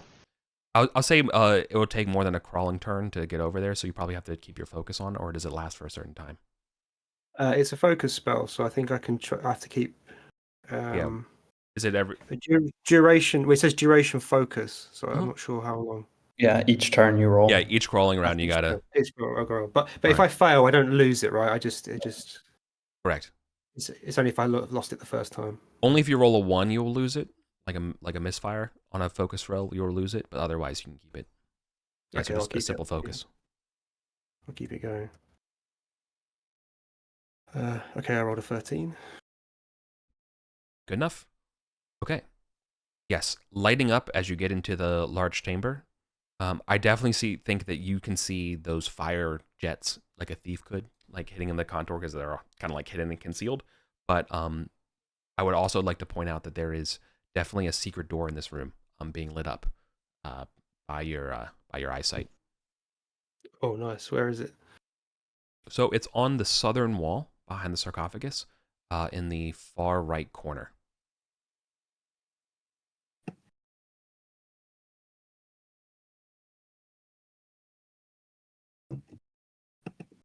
Now, do we think we can get to this door without? I am quite potentially, literally dying to check out this sarcophagus, but we could just skirt around it and check out the door, because I feel the sarcophagus is probably the trapped thing. Yeah, I think it won't activate unless we touch it. Yeah. Did I give you the epithets of the on the sarcophagus as well? You gave us one of them. Was there more? Yeah. Yeah, there's a bunch. Okay, you gave me the Julian Grex Archon first. Yeah. Plumber Seekers, the Great Travelers, reveal the properties of the Arcanum. Yeah, on the sides of the sarcophagus, there's all around it are multiple other epithets, like the Great Architect, the Humble Overseer, Beloved Father, Intrepid Explorer, and then the longest one and perhaps the most interesting is favored rider of the old ones. Favorite writer of the old. Rider. Favorite writer. Oh, rider. Okay. Yeah, not writer. Sorry. Would old ones be a way that people refer to dragons? Probably, yeah. As a scholar, yeah. All right. So this door is part of the of that mural about the caves and the dragons, right? It's showing up that there's sort of these pins connected, like a special locking mechanism. And you can see that it's connected to, or like there's some sort of, rather than being like a key slot or anything to open this, it definitely looks like it's on some sort of mechanism. Unfortunately, that mechanism is like, are you with your invisible sight or whatever, like your spirit, what's the spell called again one more time? Chant. Chance? Just chance? Just chant. Yeah. Okay. Like a song, like a chant of a song. Chance. Yeah. Come on, Aurelius, it's time to flex those trap disarm fingers. Yep. You point me to that door and I'll go check it out. Can we back up to? Yeah, take a wide berth. Yeah. Yeah. Maybe even safer to be here in this little tunnel. Well, the dwarf would be like, "Hey, why the thief works on that? Seer, wouldn't you mind if you kept your eyes on those rats? Make sure that nothing's floating up from that tunnel." Like he's just trying to put himself at ease. Yeah, sure, Prom. Yeah, I'll do that. So I'll keep an eye down that tunnel. I'll also recover my grappling hook and rope, I think. I know. You're sure there's nothing on my foot? Like he looks. No, I can see. Sticks it out. All right. And I'll look up through the poop tunnel to make sure baboons aren't coming down. No, baboons have not come down. But Okay. Yeah. What am I rolling to figure out this secret door? Okay. So it is effectively a locked door. The problem though is that there's no obvious way. Yeah, there's no keyhole, no obvious way to unlock the lock. Like it's kind of almost like pneumatically sealed or like pressure sealed. Like might be like there's like some mechanism keeping it closed, and that if there was a lever or whatever, it would release and default and open. Right. Okay. Based on the way that the doors look, it doesn't look like it like recesses in or like does some kind of weird spiral thing or anything like that. It looks like just they'll swing open. Like you can kind of see the slit where the doors will, open like shutters, right? Yeah, so the only problem here is how do you do this safely? So I imagine this would probably just be a dexterity test to do this. Okay. And since I'm a thief, I get advantage on one of the examples is opening locks. So yeah. We treat we'll treat it as a lock, but this is a difficulty test of 16. Okay. Ooh. 20. Oh, no fear. Okay. You're able to trip the mechanisms. Well, I imagine you brace for like, oh my god, please don't let this be the trap. Please don't let this be the trap kind of thing, Like so but no, yeah. I think Aurelius is too stupid for that. He's like, I found the door mechanism. Here we go. Click. Yeah. I've got this. Yep. It swings, the doors swing open. It reveals a 5-foot chamber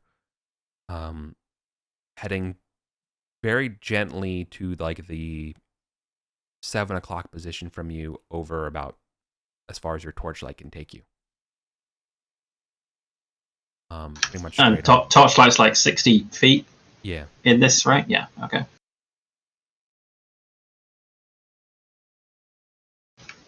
And is this also like constructed stone, like the sarcophagus room, or are we back to like caves? Oh no, this is constructed. Okay. You said it was 5 wide? Yeah, 5 Yeah, wide. 5 wide, 60 long at least. Yeah. I would say that this this corridor that you're going down is probably, it's not as nice as like, you know, the worked stone around the sarcophagus and the tomb, you know, but it's definitely been carved down by people, right? So the first thing that's going to happen as you go down this tunnel is you see a corpse slumped against, say, the right wall here. Totally inert, like, looks... it's about let's say it's only a few days old or so, like relatively flesh is still intact and all, right? Just looks like almost like they're asleep. Okay. Definitely a female magic user. You know, you can tell just by the pouches and the decorum, right? Okay, I'll rifle through her pockets for cool stuff, but any sign of what killed her? No. That's the scary part. Doesn't have any sort of Just taken in injuries or wounds or. Yeah, I would just, rather than wounds, it just looks like they just keeled over and died. So high cholesterol gets us all. but there's plenty of stuff still left on this body if you're interested. Yes. Oh Okay. For starters, there's a spell book. yeah. Yes. Yoink. Yeah. There is a very nice, describe it again as like a Damascus steel dagger of Arcantian make. I'll definitely take that dagger. Yep. There is a packet of sand. That kind of, but when you hold it, it kind of feels that light thrum of magic. Was it a pouch of sand? Did you say, or a... Yeah. Okay. And then lastly, there is a bronze statuette of a young-looking, like Arcantian official, perhaps like a orator or a senator, kind of, you know. Do you read Mithric? I read Mithric. Yeah. Oh, I'll hand it over to you. Yeah. Come on over, the fire's fine. There's a name on the bottom of the statue, which is why I was asking. It says Zeno the Second. Zeno, 2 eyes.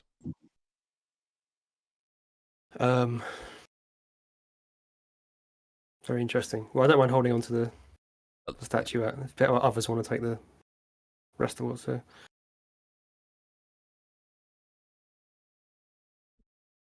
So, maybe Gelil has an idea what this sand might be. Yeah. Spell book, fancy dagger, pocket sand, and bronze statue. Spell book and sand. I think the sand's probably a component to one of the spells in here, but I'd need to research it a bit more.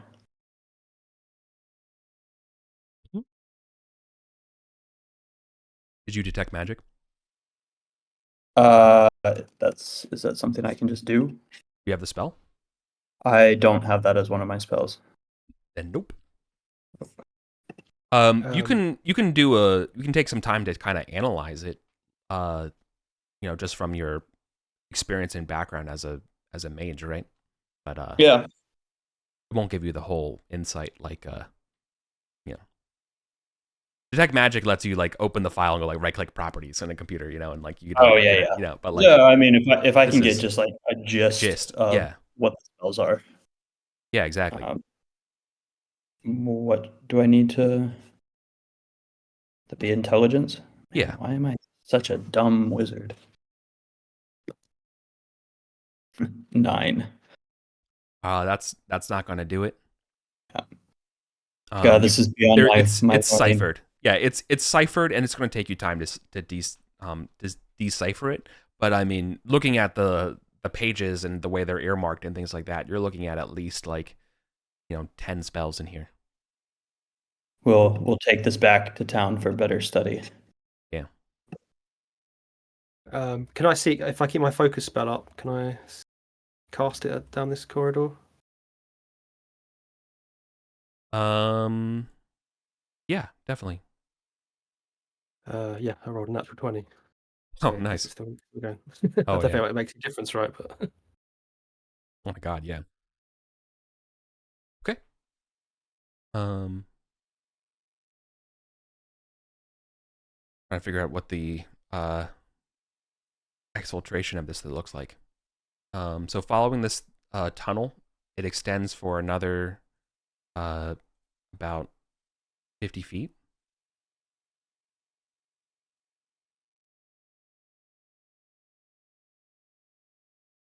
And But it's not at this angle, right? It's steeper. You said like the 7 yeah, o'clock position. 7 o'clock. Yeah, Yeah, so it's okay. more steeper. Gently bends.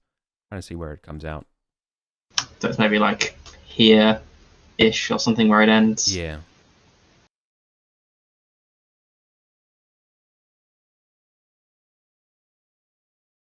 like that.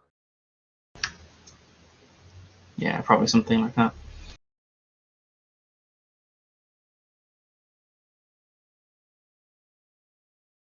Okay. Yeah, I think what happens here is that it terminates in a small little like 5-foot square of darkness. You have your spell still going, Ed, right? Yeah. Yeah. So you can definitely see that above you in this square, about 6 feet up, is you can kind of see like the outline of space, as though there is about a 6-foot slab of stone above you.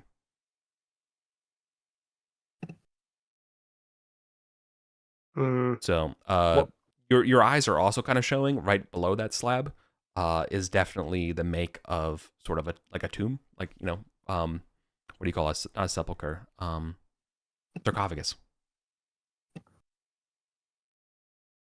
So it's like you're in the bottom of a false sarcophagus. It's like what your eyes will probably tell you based on the construction of the stone around you. In the bottom of the foot. So what So I think. it's a So I secret think. door. Do you think it's another secret door in the ceiling? So if you think we can open this. But yeah, I think most people would come in from above us and enter through the sarcophagus. Yeah. So should we exit through the sarcophagus? So we need to start climbing up. Yeah. Yeah. So I'll point this out to the party. I mean. Yeah. I mean, again, I've got my grappling hook. I don't know if we can. If that's gonna. Yeah, give someone a bunk up. Maybe I'll give someone a bunk up, and they could just push up, try and push open this thing. Yeah, push up Aurelius, and he'll have a poke around the bottom of this false sarcophagus. Look around for like a catch or a lever or something to make it slide aside, or like just lift the lid off or something. Yep. There's no fancy mechanisms here. It's just slide the lid off, and there doesn't seem to be any kind of traps or anything from your DV skills. Okay, I'd like to lift the lid up and like push it to the side and not drop it off and shatter it loudly on the ground next to the sarcophagus. Oh yeah, for sure. Okay. So you're able to push that off. The one thing I would mention is it might require a climbing test or something to get out of the bottom of this, right? Because you're about like 9 feet down, right?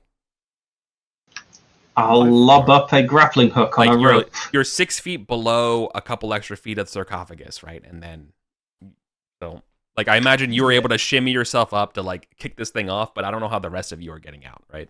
I mean, I've still got my grappling hook and rope. I recovered that. So oh, nice. Okay. We could try and throw that up to Maybe send Brahm up to pull us up. Yeah, or maybe we can just throw it up and try and get it to catch and climb up. I think lower it down. Yeah, I think there's a bunch of us and we have multiple ropes and grappling hooks, so we can get up there. Yeah. Okay. Grand. All right. When you remove the sarcophagus lid and look around, you'll find yourselves in a let's call it just like a 30 by 15 rectangle with another 15 feet little foyer on the direct middle, let's call it middle south portion of this rectangle, as well as a very firm stone door at the middle of that little foyer. You are standing inside clearly a burial chamber.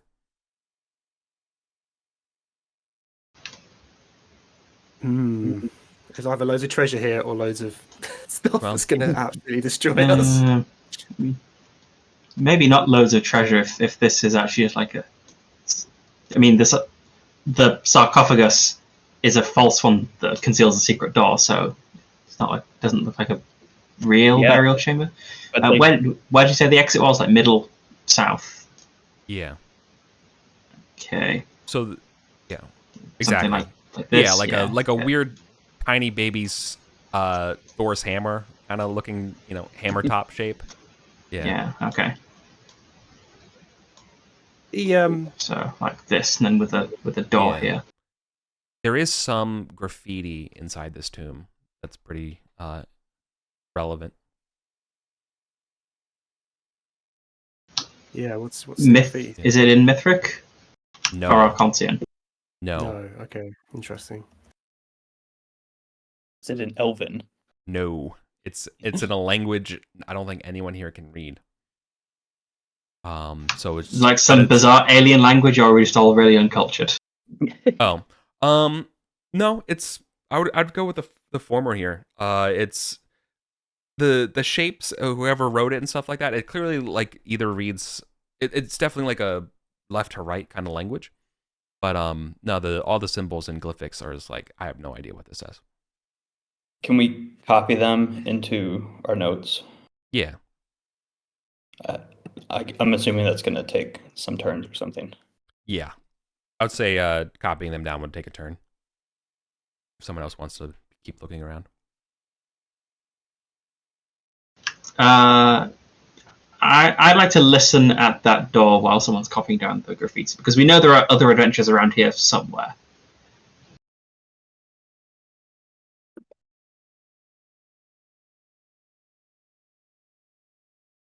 Okay.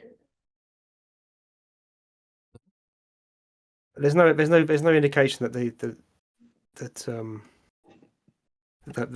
the people we were following came this way, right? And that the adventurer in the dead adventurer, were they nearer to the secret door we came through, the sarcophagus secret door, or were they nearer to the false sarcophagus? They were nearer towards the secret door, the way you came in. And could we tell whether they were approaching the door or moving away from the door? They were approaching the door, like they Approaching the secret came this door, way. okay. Yeah. Okay, fine.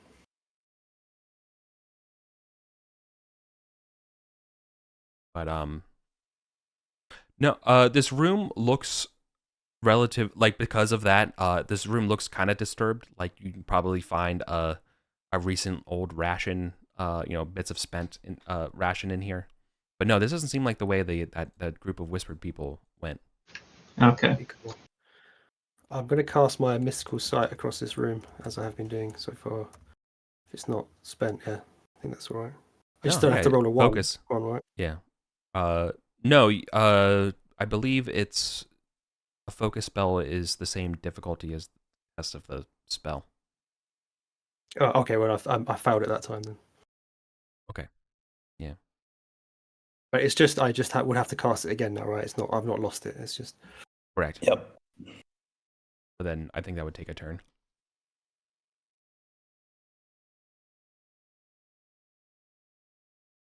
Yeah. I mean, I will spend a turn trying to get it going again. Yeah, I rolled an 18.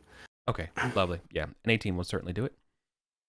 There's no other exits or anything of note for this room except for that door in the middle of the foyer way out. you can definitely see marks of people trying to, crack this open, probably, from the way that works. But not like recent, right? You see sign of wear of people cracking open this door. Okay. I'd like to open the door. Sure. It will grind open, and it will be revealing a, how would you even describe this? A quasi-octagonal chamber. So bear with me here. Going from the left, the top of this. So let's say you're the top of the octagonal bit of this. Okay. You're looking at and like literally the door is like literally at the very top of the octagon as well. So you're looking at 15 feet on either side of the door, going directly east-west, right, flat.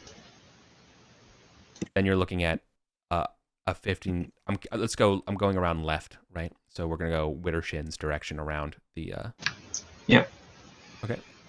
And it's a 15-foot. I don't know. Was that like 30 degree for an octagon? It's whatever the appropriate angle is, but yeah. Right. So it's something like this. Wiggle these lines around later. Yeah. There's a door in the middle of that one, in that chamber. Then it's directly north-south. There's another 15 feet. There's another door in that chamber. And the next set where there would be a wall is not a wall. It's a giant set of double doors that are cracked open. So the bit that would kind of slope like southeast, they're just big double doors here instead. Yes. Okay. And they are slid open.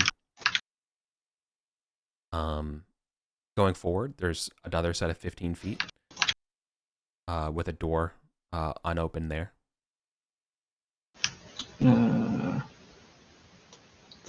Straight south, or is that? Sorry. Yeah, that would be the direct opposite of the chamber from you. So yeah. So if you came in the north at the 12, the door I'm describing to you would be at the 6. Right. Yeah. Okay. And these double doors are cracked open, right? Right. And you can clearly see behind those doors there's like a 30 or 25 foot wide hallway with a lot of pillars.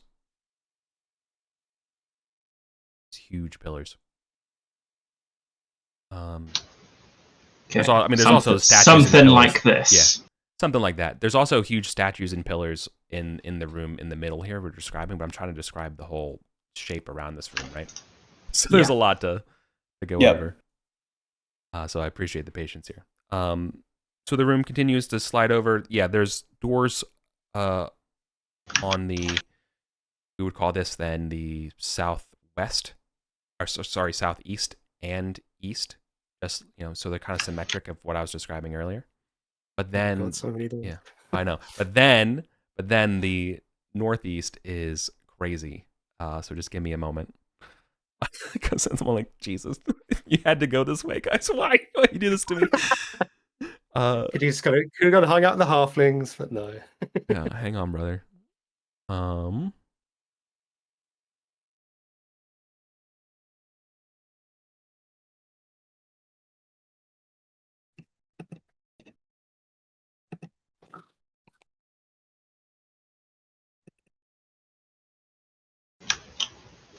Why is this square room here numbered both 4 and 18? Oh, sorry. I was starting a new numbering because I assume we're on a different.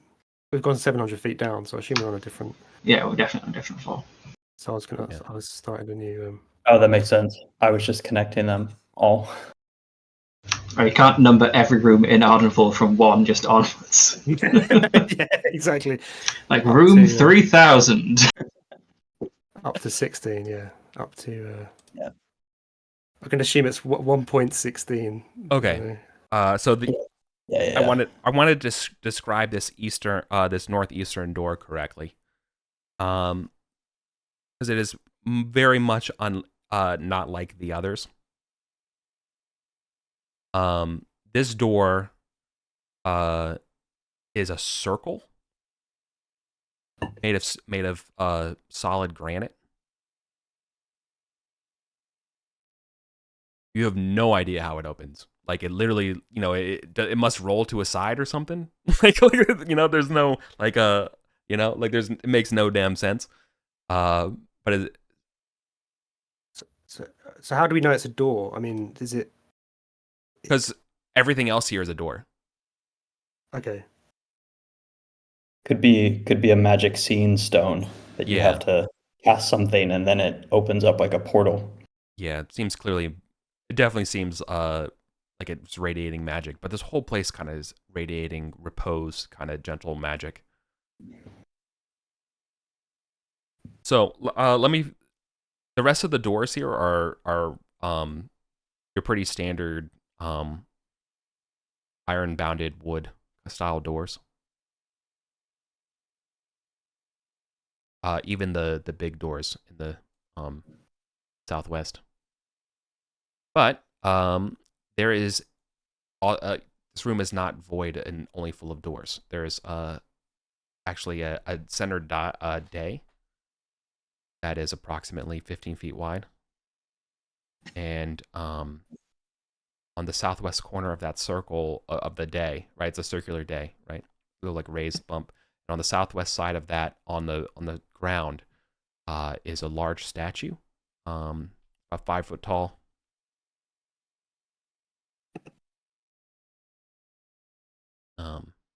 Sorry. Let me reiterate because it's the first time I have to read this description here. On the center of the day, there is actually a statue. It is 5 feet tall, but it is a mostly weathered, shapeless stone at this point. As in, it's impossible to derive its origin or what it is, right?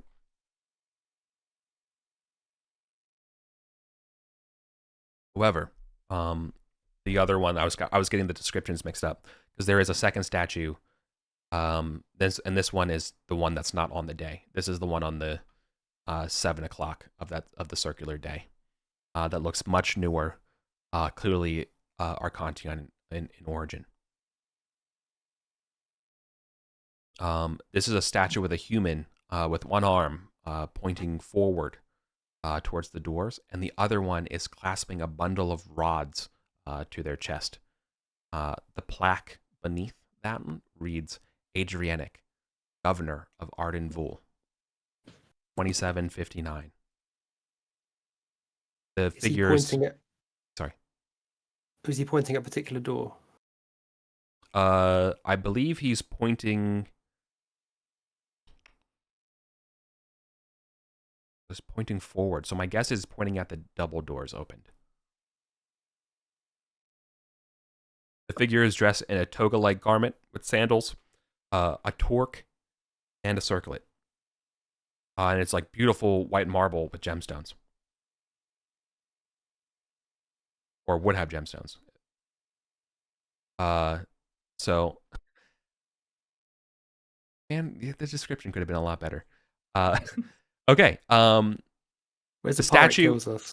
The statue, I know, I'm sorry. The statue has been badly vandalized with graffiti. Okay. Can we make out what any of it says? I gotta jump to my other call real quick. I'll be back in like 10-15 minutes. You're grand. I'm just gonna go over some graffiti. Okay. It's in the same language so some of it's in the same language as in the other room. But then you definitely see some in Arcantian here. It says, "Go to hell, Set." Go to hell, Set. Okay. Like this. And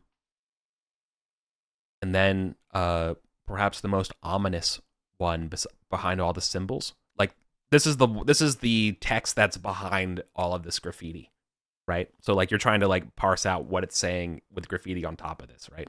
So the underlaid one is in Mithric. And the best thing that you could say is the blank is coming. because you can't make out the rest of the word. It's just like, Coming. Okay. yeah. Okay. The It's like invisible I just rats wrote are it. coming. Yeah, I just wrote it This is down. the- It's like, imagine the X's in this are unknown. Mm. So it just says And, the Texan is coming, but like, you know what I mean? Oh Like no. and this is directly on the statue, this graffiti, or is it? Yeah. Mm-hmm. And the statue, sorry, the statue, it said Adriatic. Yeah. Then. Oh, sorry. Let me give you the full rundown. It says like, this is- Adriatic, Governor of Arden Vul, 2759 AEP. That name is should very much ring a bell.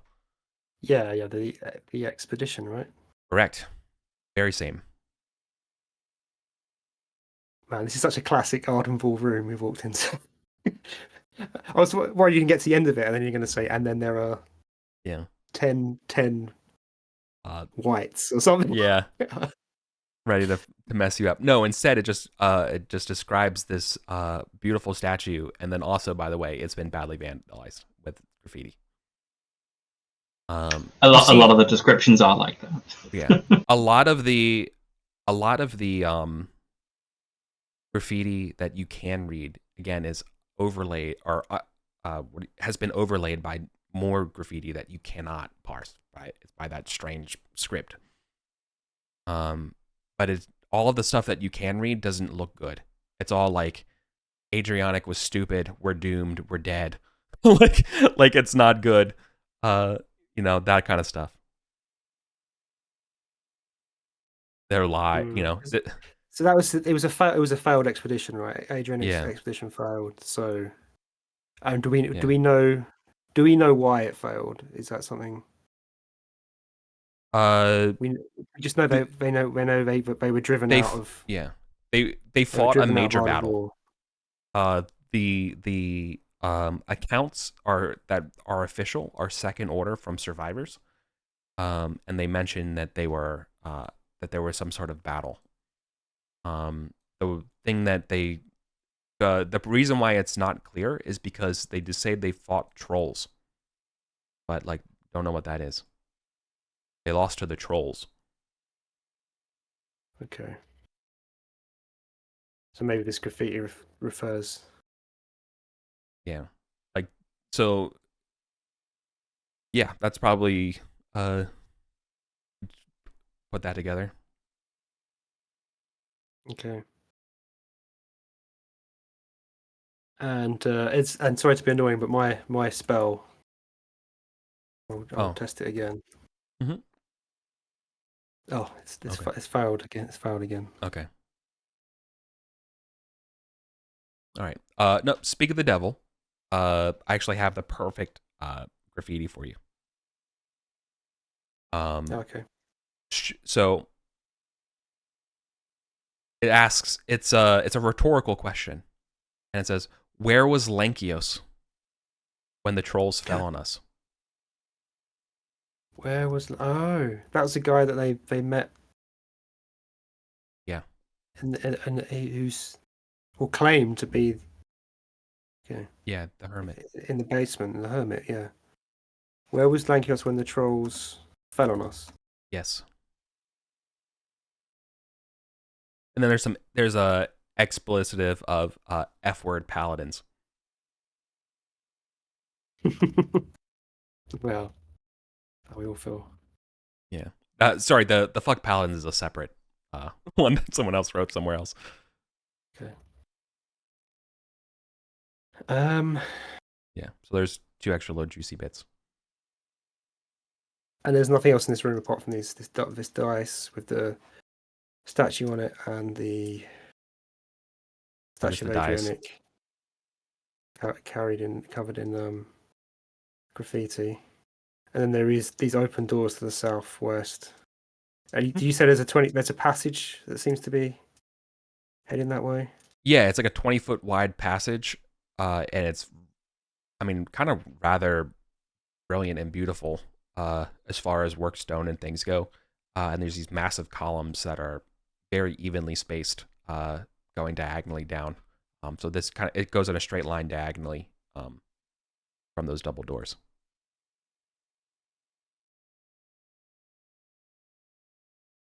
There's 3 columns, and then it enters a T junction, or sorry, a plus sign junction. All right. Yeah. So I would say that the hallway, you can count. There's 5 columns. And then the 4th and 5th column turn into sort of a set of double columns going north and south. If we assume that the hallway that you're looking at is the eastern part of this intersection that I'm trying to describe, this interchange. So there's 3 columns, and then there's like this set of 2 columns that are going the other way down this massive interchange. Okay.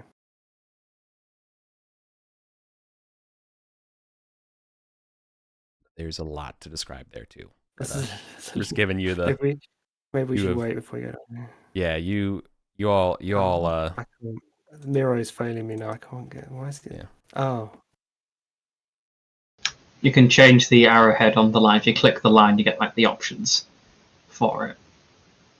Like a little like rectangular thing pops up. And then the next line you draw inherits the settings of the previous line. So if you fix this line, polygon should be fine. Yeah. There we go. Right. What I will describe, what I will point out is the way that these doors are opened into this hallway that you're staring down, with the one with the weird columns.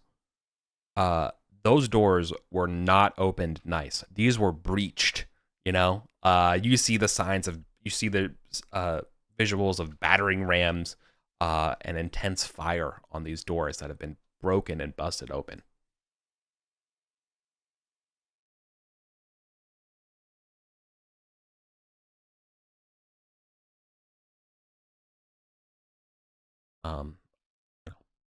Centered probably around whatever, like the keyhole or whatever it was, but like, no, it was, they were breached rather than picked or anything like that.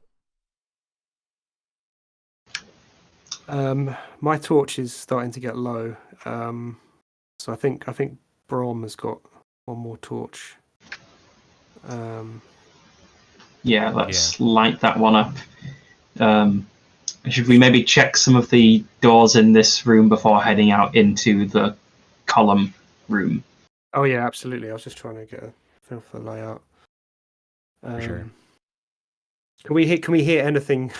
Can we hear any sounds down here? Is anything moving around? Not in this room, but somewhere in that column space area, you definitely hear the sounds of echoing frogs, like deep, big ribbits and croakings. But quite unnaturally loud, like a not frogs, like regular size frogs. Frogs of unusual size. Yeah, frogs of exactly. You don't see them. Okay.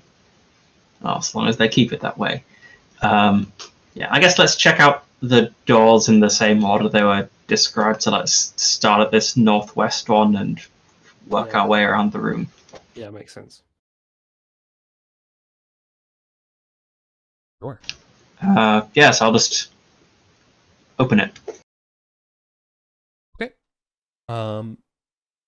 So inside this one is a similar shaped as the room that you were in, right? So this one has a actually this one has a slightly longer what would you call it? Like the haft, or the foyer, right? It's about a 10-foot. Okay. Or let's say 15-foot foyer, and then it's about a 10 by 20 rectangle. And inside here are 2 sarcophagi.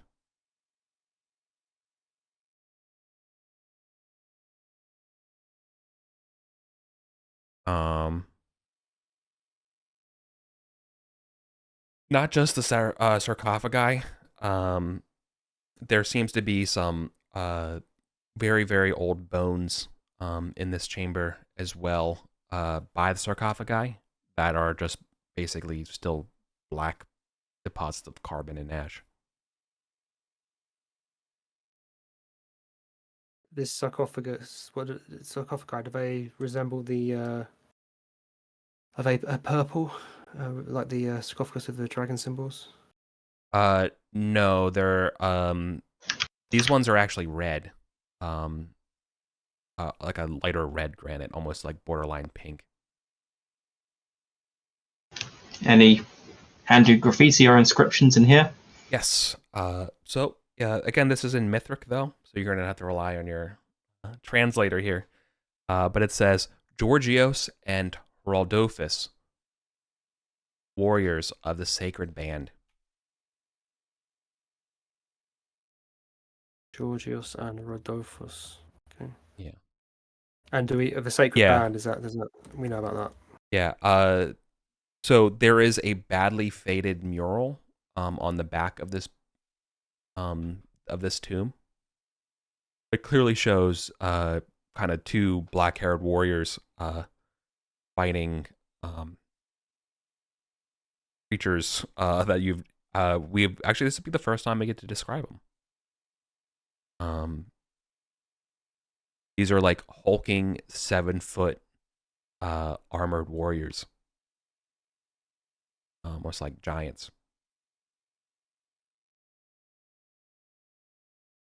Some of them are wielding spears.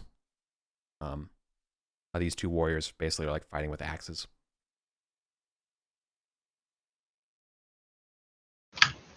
Does the sacred band ring any bells? That's a good question. I think they're a famous mercenary company. I wonder if they've been buried with their weapons and armor. Yeah, what's the condition of the sarcophagi? Have they been like opened and looted? Yeah, they have been basically almost destroyed and crumbling at this point. Okay. But, yeah. And outside of them is these just basically carbon remains. Okay.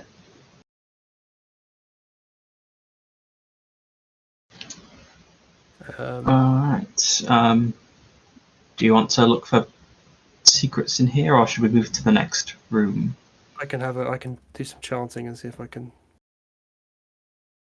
see anything. Hey, I'm back. Awesome. That failed. I am going to use a luck token to reroll that. Nice.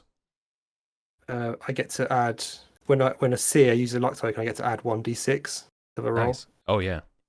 So because of my destined ability. I still failed it. Wow. Okay. The gods have forsaken me. Yeah. That's a shame. Okay.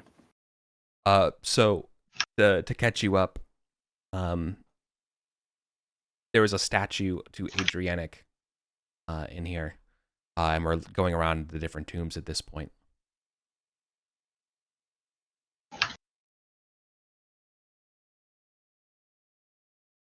None of these are gods. These are all just like historical figures, right? Yeah. Yeah. Okay. We just entered a room that had a dual ruined sarcophagi in it. But there's still a faint bit of a mural hanging out behind it where it's showing these two black-haired warriors standing, back to back, axe and sword kind of out, fighting off these giant, like hulking, 7 feet, 8 feet tall brutes wearing weird armor. Some carrying spears. Just to remind, I've taken my torch has gone out, but I'm using Brom's remaining torch, which should see us out to the end of the session. Doesn't get doused. Yeah. Is that it for? Yeah, I think we're moving on to the next room. Okay. Those warriors, they weren't Scala of Westhorm, right? No. Go ahead and recall who these people are. It's Georgius and Rodolphus, warriors of the Sacred Band. But one interesting thing we did, I think you weren't here for. We found some graffiti in the main chamber that said, "Where was Lankios when the trolls fell on us?"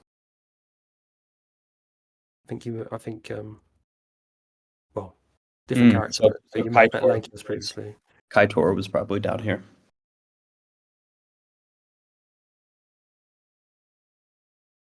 Perhaps. All right, kick open the next door. Open the next door. Yeah, I know what you meant. Okay. Painted on the walls. So sorry, let me describe this room for you as well. It's basically a carbon copy of the second room that we just discovered here. Only there is a single shattered sarcophagi in here.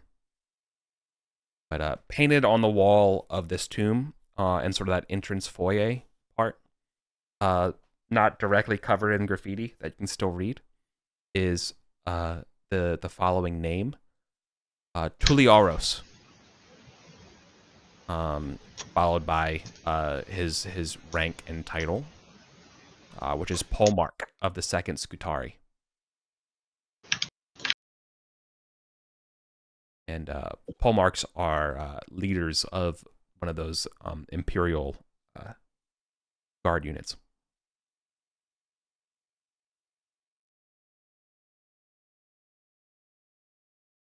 But the sarcophagus has been shattered open. Yeah, so this is also one of those like pinkish sarcophagi here. It's been shattered open. It's more intact than the other two were, but that's not really saying much. The lid like lies broken on the in a corner. But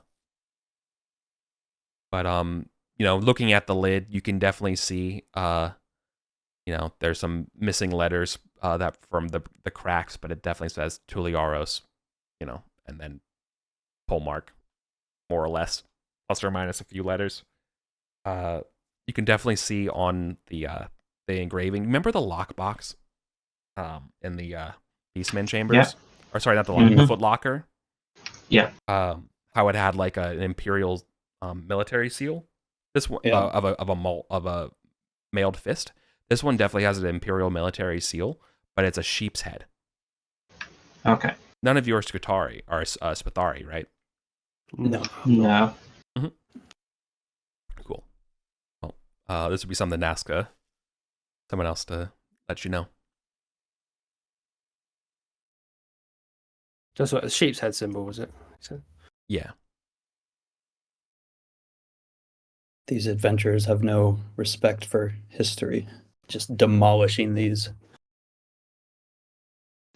We're here to disrespect history as well. We're a bit more gentler with our opening of these. Yeah. Do you see? Yeah. Sorry. Go ahead.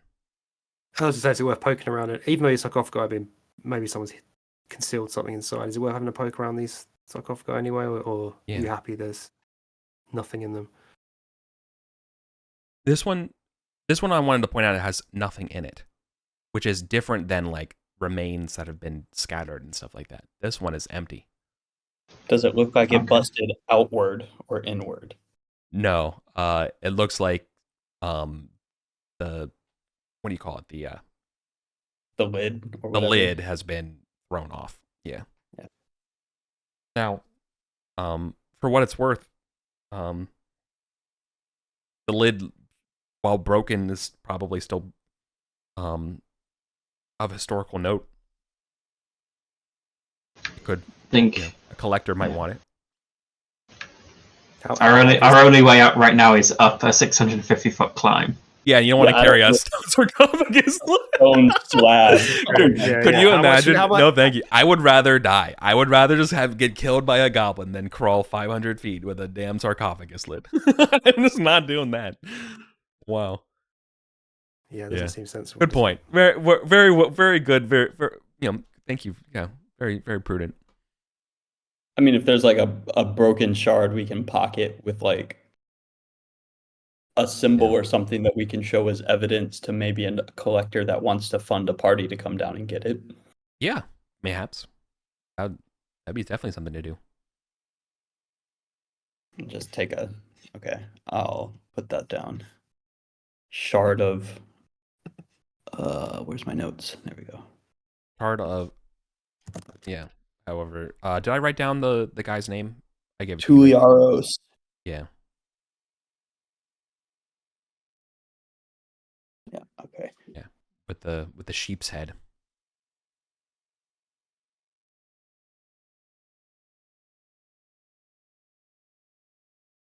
Did we check out the southern door, or did you want to? Do you want to head down this passage to the south? Let's check the doors. Probably Yeah. more, but Yeah, let's check out the Yes, we- doors first. I guess time is starting to get short as well, isn't it? We have to think about. Yeah, I think maybe check out the doors and then see how much time is left. Yeah. Maybe we can peek our heads down here, or it might just be time to retreat. yeah, we might have to set up camp and oh god, retreat. Well, we're also running it. Yeah, we're down to our last torch. If you didn't hear that. Yeah. Mm. Oh, I have a lantern. Yeah. So Do you have? We But do have do you have oil Do you have anymore? oil? yeah, that's right. I have a light spell. Okay. Okay, well, Oh, let's That go lasts an check hour. out this That's southern okay. door. Yeah. Yeah. Not witch light. We got ruined by witch light one not time. witch light. I have actual light. Okay. Yep, screw that witch light. Yeah. All right. Good. Very clear. All right. Yeah. So the southern. We're into the southern door, right? The wood Yeah. abandoned iron door, rather than the double doors have been blasted open. Okay. Grand. Hmm. All right. This one's same shape as what you labeled as room 7. Just kind of, you can almost just copy and paste it.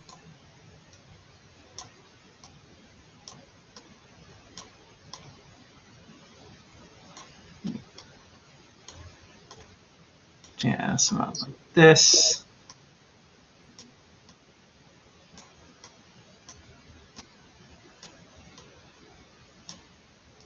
Yep.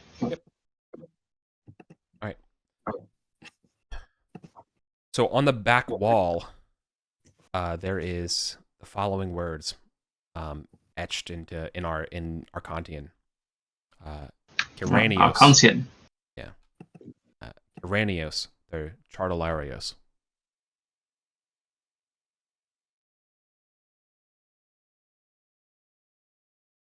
That name is repeated on the side of the sarcophagus that's facing north-south, oriented in this room. There is no lid, so that's there's just not even destroyed. So it's just literally not even here. Somebody However, carried it on the back up the privy. However, there is something in the sarcophagus. There is a sulfurous, 2-foot-long, leathery, brown ovoid at the bottom of the sarcophagus. There's definitely some kind of sticky mucus on the outside, like of its membrane. I don't know how, or it's leather. It's a carrying thing, however you want to call it. But yeah, it's just sitting there and it smells real bad.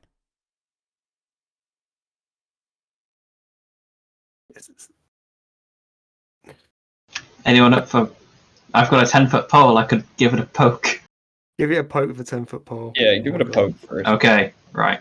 It smells sulfurous. Yeah. I will gently poke it with my 10-foot pole. All right. You with the 10-foot pole, you depress it into this ovoid, and the ovoid begins to like immediately release like pussy colored liquid from inside, as well as sort of like pressurized like mist from the its container. It is absolutely putrid. I'm gonna shut the door. Yeah, you're just gonna let that go. Yeah, I don't think it's going to be worth anything to No. us. Nope. What the hell? This place is. I feel like we're out of our depth in here. No. I thought we were No, way. it's the opposite. You're too much in the depth. Yeah, that makes we're sense. too much in the depths. Yes. We're way too deep down in the dungeon. We found Yeah. like some sort of hall of heroes, but Yeah. someone's got here. Yes. Something's got here first, and all that's going to be left is there's going to be something horrible behind one of these doors. But Right. The next diagonal door, right? Yeah. Mm-hmm. All right. You can copy and paste same shape as you open this one.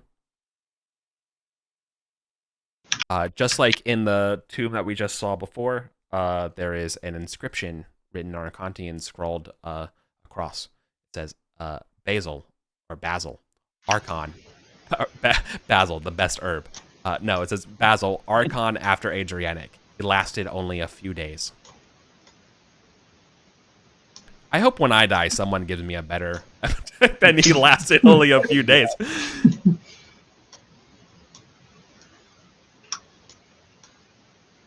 This lid has also been removed by the sarcophagus from the sarcophagus. Only it's not broken.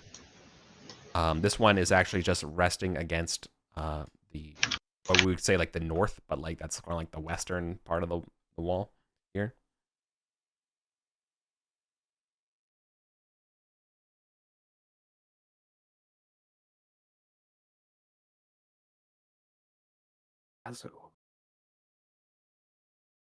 Yeah. The on the lid of the sarcophagus is a very kind of like quick sketch of basically just a man in a toga. Like he doesn't even like like just like his face is didn't even have time to finish his face.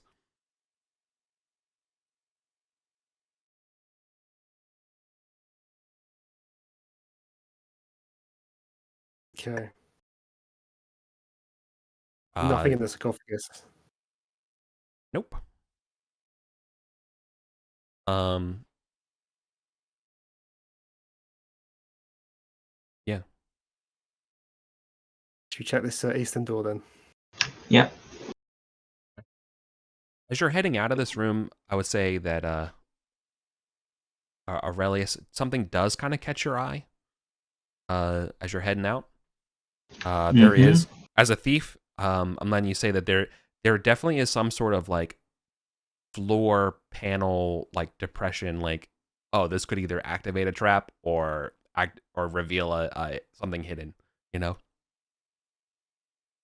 How does Yeah. how does your heart feel when Okay. it comes down to finding secret triggers of something? Oh, I'm still mad that they were like, no, we've got to go explore beyond the secret door. Can't poke around with the sarcophagus in the fire room. So yeah, I'm like, wait, So you're eager. Yeah. there's something here. Yeah, and then I'm going to inspect it. All right, you're all I'm gonna dead. stamp on it. I'm just kidding. I'm just kidding. No, it's quite the opposite. Fortuna is on your side this evening. As you press down, and there is a hidden compartment that you peel up. There is a old greasy leather bag, but very nice, almost like imagine a Crown Royal bag that would have been left in a dumpster for 200 years, like, or something like that, right? Like it looks very nice and elegant. Vintage. Very vintage. Inside this compartment are the following items. There is a set of very beautiful Arcantian bracers etched with sheep. With sheep motifs on them. They clearly also show runes of magical warding. If that's, well, I guess maybe the seer or the wizard would show you that. Oh yeah, that's a abjuration. But there's also, in addition to that, there's more armware. If you thought we were done, there are these steel mailed gauntlets. Also, each of the individual mails look like even around the rings and stuff are all warded with I thought you were going to say each one was in the shape of a sheep head. Oh yeah. Oh, that would be incredible. But yeah, no, each of those does have a charm on them of each of these rings as well. So this is also very potent. We're not done yet. At the bottom, underneath the armware, are 3 sky blue potions that smell salty, almost like seawater. And then at the underneath the potions, you can hear the crinkling sounds of coin, as there's 250 pieces of platinum. Oh. I can scoop up. I'm already carrying some gold. Well, I'll grab 100 of the platinum, Yeah. at least. This is not ancient platinum. Yeah. Okay. I can carry the other 150. These aren't the thick ones. Yeah. If you Okay. recall, yeah. No, actually, I won't even say that. That'd be an exercise for the people who listened to the last episode. Platinum Can I pieces. take a little sip of one of these potions? Yeah, my description of salt water was spot on. It tastes like salt water. It tastes like the ocean. Okay. And it starts. Yeah, I don't know. It just tastes like the ocean. It's the best way to describe it. I don't feel anything else. No, you're just getting ocean energy from it. You're on a beach vibes. Can we give the 3 potions to Brom to carry for the moment? Because I've only got 1 slot. Each potion's a slot. Yeah, Brom's got enough to carry all 3. I have 1 free slot. I mean, I'm happy to try on one of these sets of. Without knowing if they're cursed? They're not going to be cursed, are they? Sort of crazy person who curses grave goods. Well, I'd say. I mean, I don't mind. I can carry the braces. I mean, I don't suppose. I can carry the gauntlets, and then I'm out of space. Okay.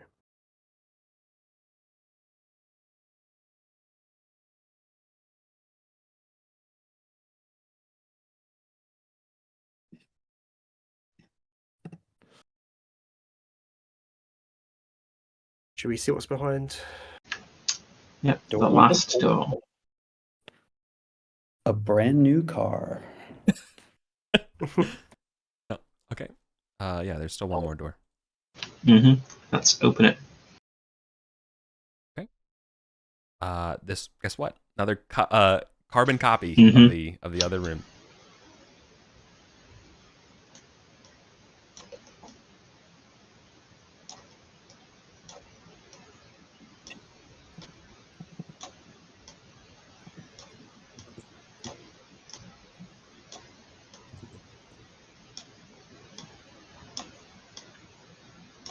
Okay.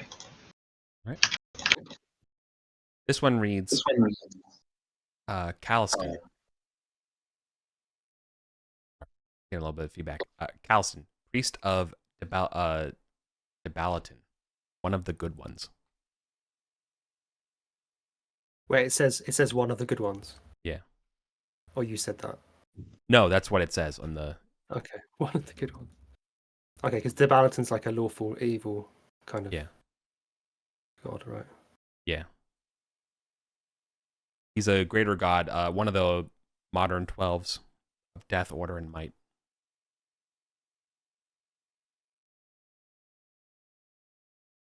Yeah, that's why it says one of the good ones. One of the good ones. Yeah. So this sarcophagus, if you wanted to know one that's not plundered, here's this one. This one is definitely showing like the sarcophagi intact, but there's definitely a sense of morose dread emanating from the sarcophagus. If this guy was a priest of Debalaton, there's absolutely no way he's not Yeah. coming back as some sort of There's lich or white or something horrendous. There's like a Metallica album, like Grim Reaper Scythe. On a if there was a motorcycle, it would be on it, like but it definitely is giving you terrifying energy. Obviously the scythe is a symbol of Debalaton, so which is why there's a massive like Grim Reaper scythe on it. There is an inscription at the base, kind of like where the names were for the other ones, and it says Caliston, beloved of Debalaton, fallen in battle.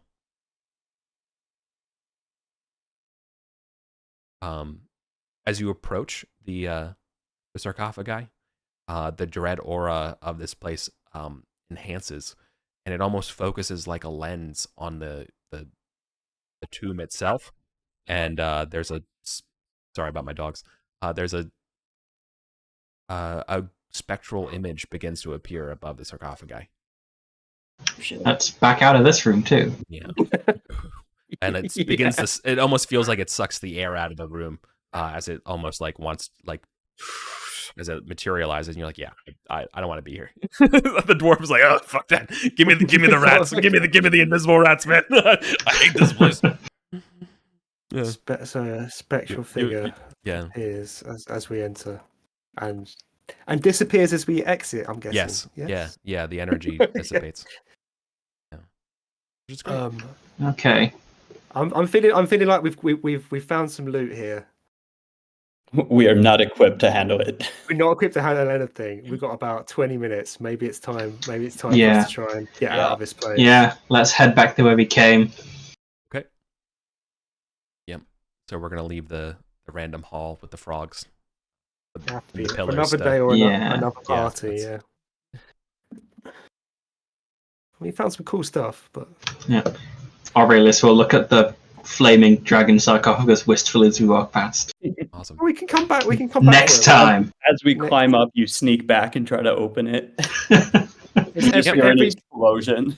There's no sign of those. Yeah. Sorry, there's no sign of those invisible rats. But well, I haven't got my spell on anymore anyway, so yeah. You will. It takes you an age, to climb up this thing. Yeah. There's dread. Do any of you begin to doubt that there is an end to this? That there's a service? Oh, Calamanus does. He's starting to have visions that he's like climbing up into the underworld somehow, and this is the rest of eternity. There's climbing. There's a sense that you're like, am I actually climbing down again? Like, exactly. Like there's a vertigo, weird 0G. Like what am I even doing? Like, where am I? Yeah, and you're like, who of the group? I feel like I'm not moving. Yeah, I just feel like I'm not moving anymore. Yeah. And like, who is the group? Under my breath, you just hear me constantly. I'm saying prayers over and over and over to Chibalba. Yeah, I was gonna say who's the member of the group that like gets you back to your senses, that makes you so you don't let go for a second. Just an delusional. Brom probably. Yeah. He's like, get it together, man. Yeah. I know exactly where we are. Rush your 372 feet down. Yeah, exactly. I know to the exact feet. I'm like, we're dead. We're in the underworld. It's like Sisyphus.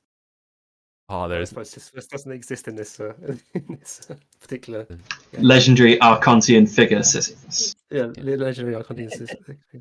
Instead of we're just climbing up and down a ladder for all eternity. Arm's gonna be so buff.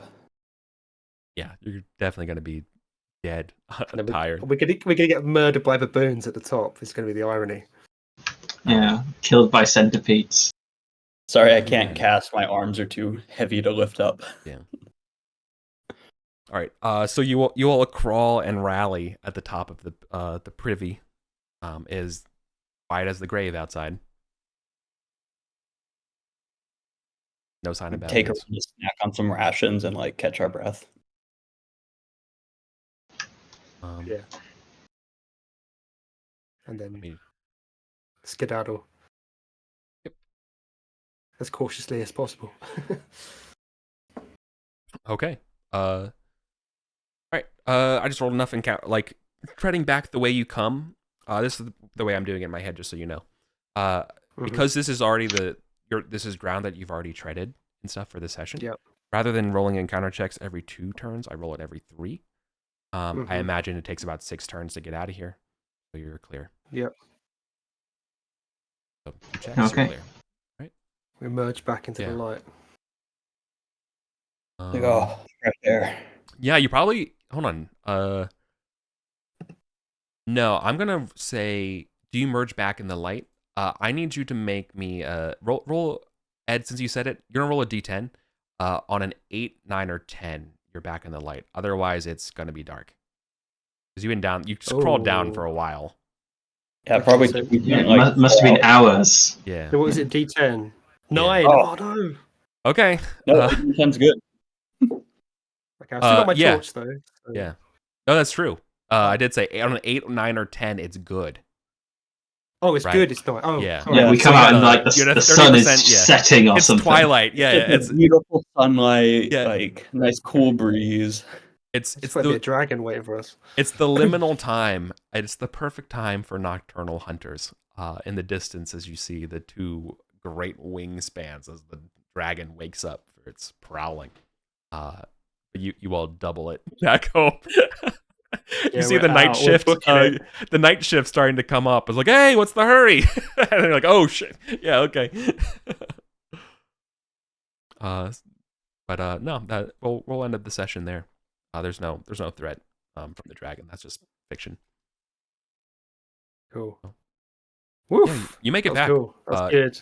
Yeah, you all Neo from the Matrix. Every single like encounter roll this evening. So good Yeah, job, man. I felt like we were getting very lucky the encounter roll. Yeah. I felt like something should have definitely come and murdered us. Well, and then I will point out the ones that you did get as encounters. They were not hostile.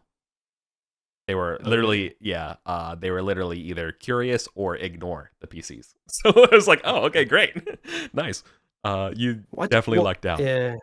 What I Oh. don't get is where we heard the people moving around and we never saw Yeah. them again. So where did they go? They must have gone through the other hole, right? That we didn't look down. Yep. There's only, they either dodged those rats. There's another way, or maybe they right, or they went through the hole. You'll have to play another session to figure it out. Cool. But good job. That was awesome. So Yeah. Knowledge uncovered. what XP we got? Right. So combat XP. You killed 7 centipedes. Yes. So that's going to be 70 experience divvied up.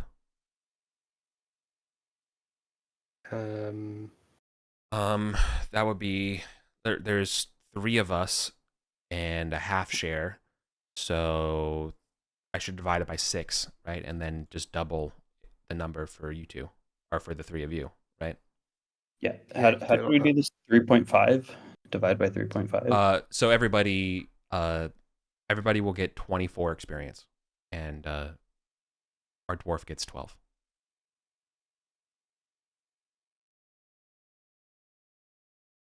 Sorry, 23, not 24.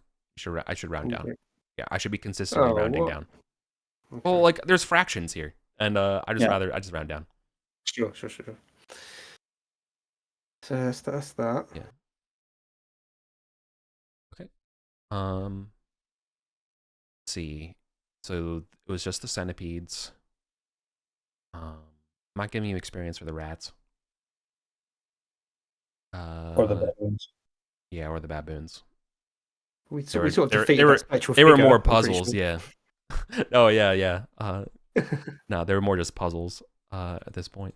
Not just the treasure, right? Yeah. Yeah. So that would be platinum that you all brought back. That would be Mhm. 25. That's 2,500. That would also be divided. Right, that's 250 platinum. So you add a 10 to it, so that's 2,500 gold. So I'll divide that by 6. That's 416 and 2/3 for the dwarf. And everybody gets double that. Is 1 platinum 5 gold or 10 gold? Oh, I thought it was 10. I think it's. Let me just double check. I'm pretty sure it's actually 5. Is that Osric? It's not. It's not all in 10s. Is that a different? Well, I guess it depends what you're using. Yeah. So in OSE, it's 5. One platinum is 5 gold. Right. That's good because I searched OSE Platinum and I got Platinum Standards Futures for the Japan Exchange Group. So no, I don't. I'm on the deep end, man. I'm sorry. Okay, if it's 5, then forgive me. I don't know. I guess maybe 5e has 10, and I'm just getting rules bleed that way. But thanks for correcting me. So it would be 5. It's very weird. Yeah. All right, so that's 1,000 even, right? Or no, 1250. 1250. Yeah. No. Yeah. So Brom gets 208, and we get 416. 416. Yep. So 416, did you say? Yep. So Brom gets 208 and 33 silver, 3 silver, just 3 silver. And you all get, oh god, not 43,000. What did I do? What was the number that you said, MK? 416. But I thought that was for the XP. Oh. Because you said 250 times 5 is 1250. Right. And then, and this is for XP or for loot? This would be XP, but XP for gold is the same thing. Because this doesn't get the wealth. There's no like wealth weird stuff happening because this is just literally money. Everybody gets 416 gold and 6 silver. So that comes out to be just saying 416 experience. Yeah. It's a centipede experience. Yeah. Now, let's talk about the magic items, right? And Bron gets half that? Or Bron got 208 experience on top of his centipede kills. Yeah, because they're the same. Yeah. I think he levels up at, he still levels up at 2,000, right? No OSE retainers. Yeah, they just go slower. Half rate. Yeah. To stop them outstripping everyone. Yeah. Yeah, perfect. Okay. Ooh, I'm halfway to the next level. Hey. Okay. Do you want somebody to do the whole detect magic on your stuff, sorry. or How do you want to spend a downtime action? I don't want to spend a downtime action because I would like to. Calamaris wants to go out again at the weekend. So okay. So I don't know what he has to do to try and work it's 100 gold an item. Okay, I'll pay for the braces and see what those are that I picked up. Okay. It doesn't take very long for the mage to get back to you. These are not cursed. These are bracers of defense. And specifically, these are pretty well rated bracers. They are going to give you they are bracers of defense 3. So I have to invert that. Because they give you because we don't do THACO. They would give you AC 3. So that's 17. Is that like plate mail? No, it's isn't it? It's not. It's 9. It's 16, isn't it? It's 16. 9 minus 3 plus 10. 16. Yeah. Right. So that is like the equivalent of what do you call the fancy armor? Plate mail? Right. Yeah. And I can use that as a seer. I can use a brace of defense. Yeah, anyone can use the bracers. Nice. Okay. So are you guys happy?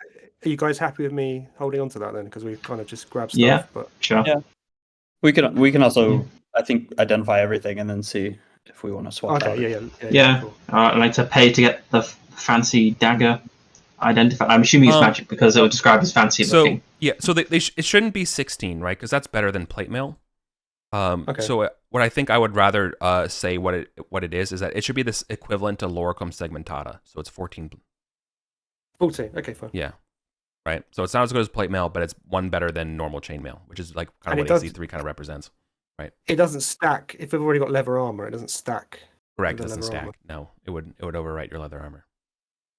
I'll get rid of leather armor. Yeah. if I hold on to this, let's see what the rest of the stuff is. Okay. So you spend 100 quid. Congrats on the very nice set of bracers of armor.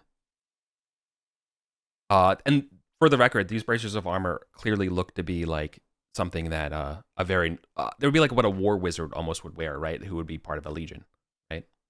Like they clearly have the inlays of military garb. But don't sweat it. Like you're not wearing like Imperial Legion armor. So like No one's going to get mad. not everyone's going to get mad at you. Some people might ask questions if they really got to know you or see it, closely, but like, you're just wearing it's made shit. It's fine. It just happens to be military made shit, so people are less. All right. Anyways, are we going to investigate the other set of gauntlets or the potions? I like to get the dagger identified. If it looks fancy enough to be magic, that's kind of what I was assuming based on the description. Yeah. You just want to spend the 100 quid to know what it does? Yeah. Nice. It is a dagger +3. Wow, that's really good. That's very good. Yeah, and also pay to identify the steel mail gauntlets. Okay. So let me see if there is a Shadowdark equivalent for this item to give you. Yes. Okay. These gauntlets are obviously enchanted with transmutation benefit magic, so they're not what do you call it, like cursed or anything like that. These are gauntlets of might. While wearing them, it would set your strength to 18. Ooh. Yeah. You all found great treasure. And for the spell book, I need Yeah. to study that, right? I don't need to identify it, or would that work the same? Is it just considered a magical item? Yeah, you would need to no, you probably have to spend 100. You would have to do the unlock a magic item to get the spell book, because that's effectively like the same as detect magicking / read magicking the guys algorithms for how they write their spells down. Then to transcribe that would be a separate downtime action if you're interested in any of the spells. Okay, then yeah, I would like to use one of my downtime to study it. Okay. I will give you the big old list of all the spells in it. There's quite a few. You said there was 10, I think, didn't you? Yeah, there's 10. Yeah. Definitely. And I can't cast these just from the book. I have to actually like learn them, right? Yeah, exactly. Yeah. Yeah. Okay, cool. This opens up some opportunities.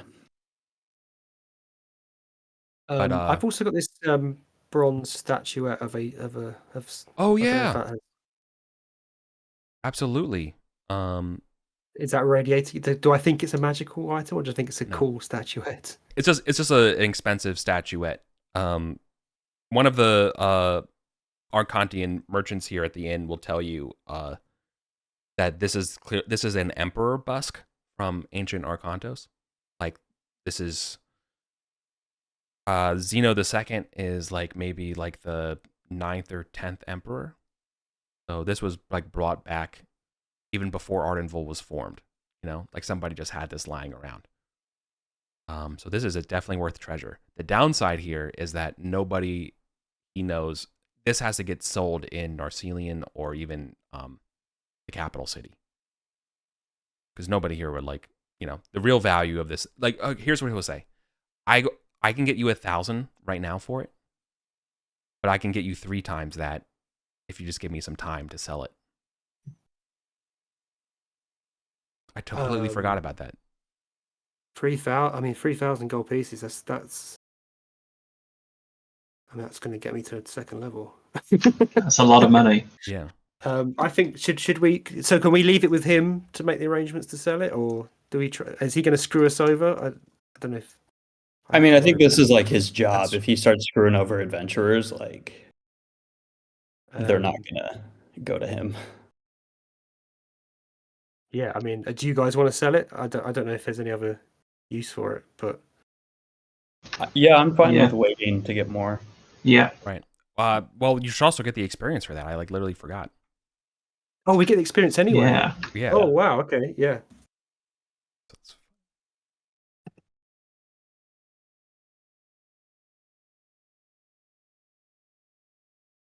Just looking for the. It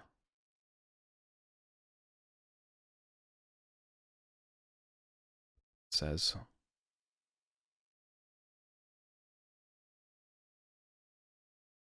That's why, because it's in the second room. Okay, yeah, the order, for 3,000, right? So Mm. 3,000 divided by 6. That's 500. 500 for the dwarf, 1,000 for everyone else. Wow. That takes me up to second level. Huzzah! You're the first person to reach it. And there was me thinking we hadn't got much loot tonight. Yeah. And sorry, and for the record, do you want this merchant to do it for you and go through the rarities factors and stuff to do this for you? Because they're gonna take a huge cut of this. No, they're gonna get you like they're gonna get about a $500 cut from this. Right. What's the travel time for you to get to Narcillion and sell it and come back? Well, the thing is, a month. A month. Look, I'm personally happy. I'm personally, the Kalamanos is happy for him to deal. He's not the sort of guy who's going to be interested in dealing with the ins and outs of going to the capital and finding a buyer. And he's here to delve. And so he's happy for this person to take it away. But if the party thinks we want to maximize profit on it, then he can hold on to it and then try and sell it at a later date. There's a risk that we end up losing it because he's not going to head back to the capital city before the weekend. This is not. Hold on. It's fine. Hang on.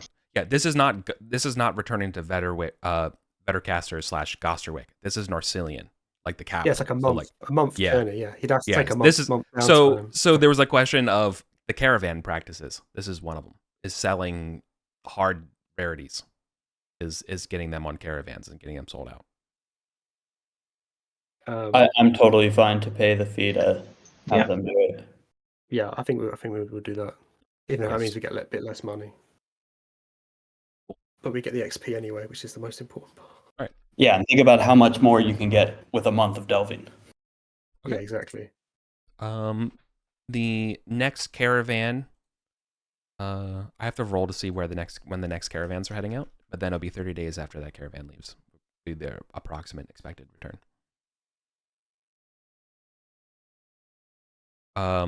To give you an idea, it's going to be like a D12 of when it goes out. Okay, from now. Okay. So we would have to wait for that. It'll be a D12 plus 30, whatever it is. Okay. In fact, I'll just do it right now. So I'll take it out of my inventory. Nice. I'll make a okay. note. Oh, no wonder he's trying to press you on this. He's got it leaves in 2 days. Oh, nice. We might get a decent turnaround. Okay. Cool. Yeah, so I'll hand that over to him. Okay, so he gets a commission on the 3,000, which means the rest of you then would be in 32 days. You're getting 2,500 divided by 3. Sorry, divided by 6 because the Brom gets to get his cut. Yeah. So that's 416 for Brom. And each of you will be getting 833 gold. 32 days. 833. Yeah. Okay. Well, that'll be a nice little bonus in 30 days if we're still alive. Yeah. And then finally, do we want to get these? We might as well get these potions identified then as well. They're Mhm. identical as far as potions go. So we can just pay for one to get Yeah. one of them. I'll pay that. I mean, for they all sip and taste like salt water, is what I mean. Yeah. Analyzing this potion reveals it's a potion of water breathing. Oh, nice. Should we just take what? Should we take one each? Yeah, sounds good. Yeah. Nice. And Alright. is everyone else happy for me to hold on to the braces and for Galil to have the? Are we all happy with our magic items? We don't want to trade. Yeah. Yeah, they're all good. What do we want to do with the gauntlets? The gauntlets of might. I mean, if there's someone else in the party who they'd be more useful to use, or I mean, if you don't want to use them yourself, or I mean, I There's- took the spell book and that's got 10 spells, and like I'm a wizard, so I don't know how much upfront punchy stuff, but yeah, I mean, they're no good to me, or well, they might be useful to Aurelius. I don't know, but they're not. I mean, Yeah. I'm not. I don't need to have not 18 so much, strength. I guess. So I don't. Yeah. Don't we want to give them to Brom? yeah, they're pretty powerful to give to Brahm. He didn't really. Maybe just hang on to them until one of the warrior PCs is next in the party, and then hand them Yeah. over. Yeah, I don't allow transferring of goods Yeah. through out of through out Out of of party trade. Yep. Yeah. Okay. So you're going to hold on to them, okay? Yeah, I mean, if I could hold on to them for the next session, the weekend, and then Kalamanos could give them to some. But if you prefer to hang on to them, I don't mind. Yeah, You're gonna- I'm playing. getting I'm downtime. playing Sunday. Oh, okay. We're going to be in the same Wait, no, session. no, no. I'm not playing Sunday. I have my other game Sunday. I'm playing next Friday. So You're cheating on my game. How dare you? Yeah, I was gonna say, it's I'm running it with Yeah. some people who haven't played. We're just finishing up a gauntlet. Sick. Nice. Cool. All right then. Well, So you're going to hold on to them, Galil. You'll play before me. Would you mind if I take them then, and then Go for it. Yeah. just in case they're useful for someone? Okay. Yeah. killer. Wow, so that's yeah. 1439 XP per person, and Brahm gets 720. Yeah. It's a great haul when you have such a small group. It's not getting diluted by by 12 shares. Yeah. Okay. I think I got all the notes there. Cool.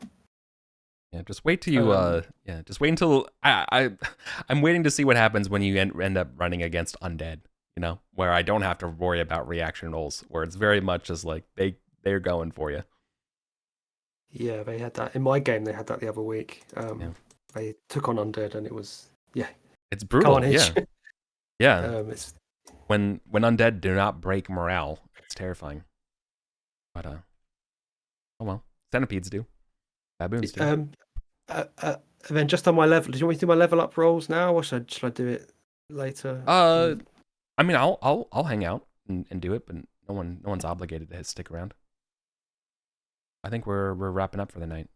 Got rid of the. I need the spells from the spell book. Oh yeah, I literally. Yep. Yeah. Okay. And I have the shard of the tomb. I guess I can use my other action to like reverse rumor, like go around saying, "Hey, I've got some good information for anybody that wants to take the risk." Sort of sell it like that, or how do we want to handle that? Sure. So the people, the merchants around will also tell you that they're looking for something like that big would require a specific collector. So they'll be. So I think you're also going to have to go through to Gosterwick at least to find somebody to be willing to front you this money for this. I think basically you have to go petition one of the factors to subsidize this. Okay. I guess maybe just hold on to it for now, or Yeah, maybe hold on to it for now. Yeah. Yeah. Like if you went to Gosterwick and petitioned one of the factors, they would probably be willing to put up a bounty for you to get it or whatever, right? Like you get a finder's fee.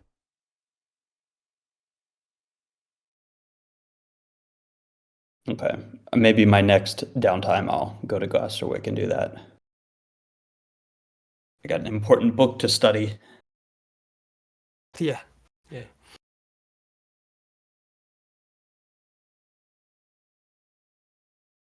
You know how I said there was 10 spells? There's like 25. Oh, Jesus Christ. Yeah. Many pickings here. Yeah. Dude, I love how like there's just this like the best things are just dead adventurers just lying around. So cool. It's like, all right, time to retire and spend the next year just studying. Yeah. Okay. So there's start posting them in the roles channel for you. Yeah. So there's a couple new spells in here as well that you get. So the first one's Basil's Torch treatment.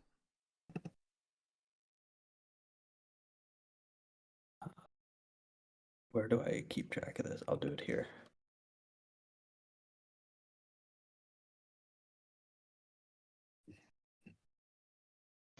Floating disc, the ultimate spell for heading into a dungeon and getting treasure. Everyone loves floating Right. disc. Basil's Torch Treatment, that's one of the new ones, isn't it? In just the Arden Vul one. Detect Evil, Invisibility Knock, the Pummeling Fists of Eric Jor. Pummeling Fists of Eric Jor. The Bracteros effect. All the hits. Oh yeah. Then Dispel Magic. Hold Person, Phantasmal Force, and Dimension Door. Alright. I think scribing to learn a spell is just going to be like the learning rules for being a wizard. So it's a DC 15. If you fail, it's lost forever. Oh, no pressure there, huh?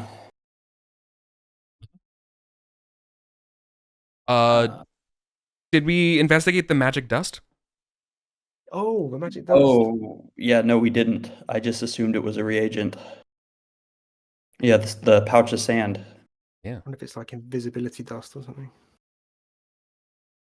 Did somebody bring it?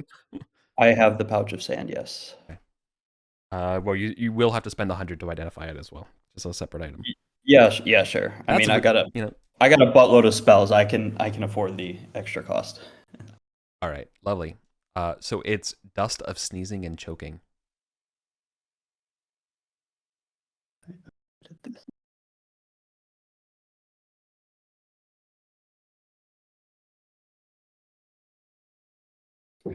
I mean, doesn't all dust just do that? I know, right? This is like It's just sand. Yeah, it's abrasive pocket sand that lingers in the air. It's debilitating.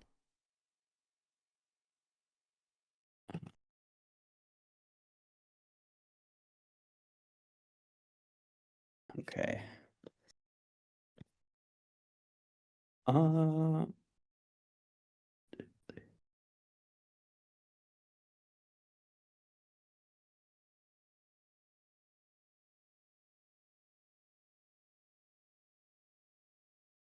Okay, so I guess I just roll a d25 to pick which one of these I want to study. Wait, is that shield from darkness or is that shield and darkness as two separate spells? Separate spells. Okay.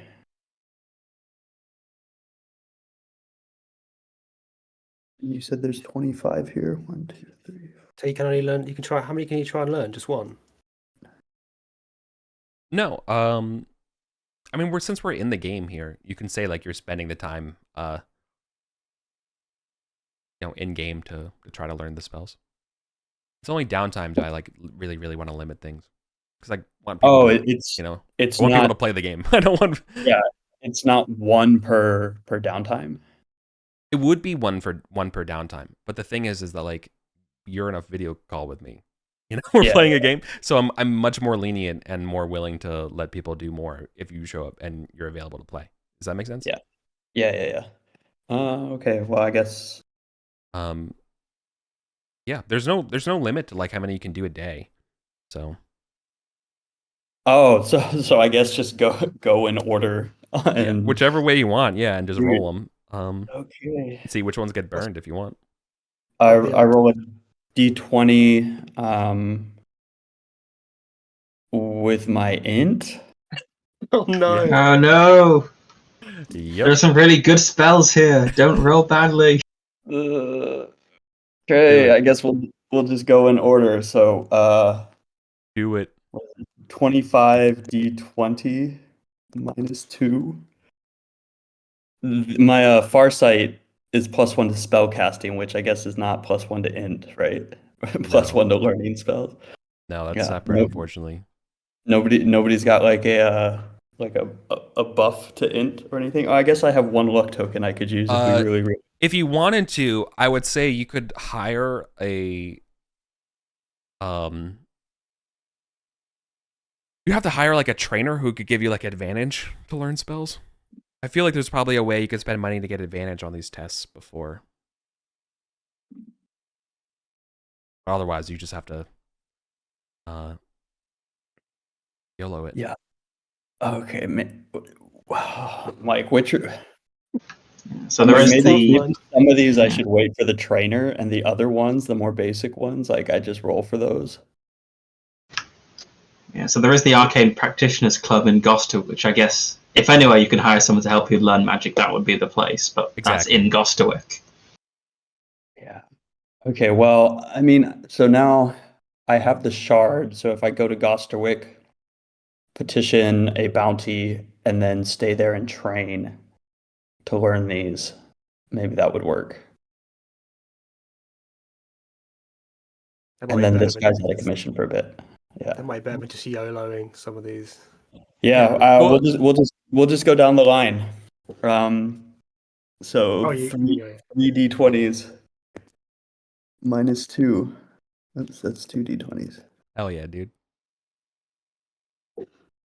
Oh, yes, 20, 15, and I guess I subtract from each of those. So 18, 13, and 1. All right. Which means you get one of them. I get Basil's because that was the first one. Yeah. Which is one of the coolest languages. Ones. Yeah, that's the one I was worried about. Like, comprehend languages, detect magic. Okay, man. There's so much writing in other languages, though, that we've seen just this session. But, oh well. Yeah. All right. The way I will do this one, the spell for this game, because Basil's torch treatment doubles the length of a torch to 2 hours.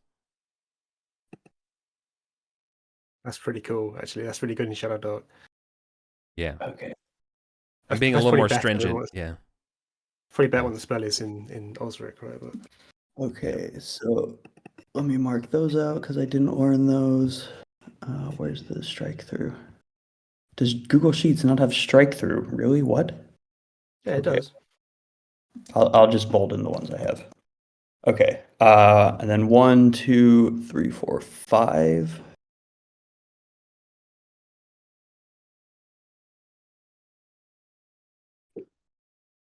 Okay. Hey, got 2 of them. The first 2, so enlarge and floating disc.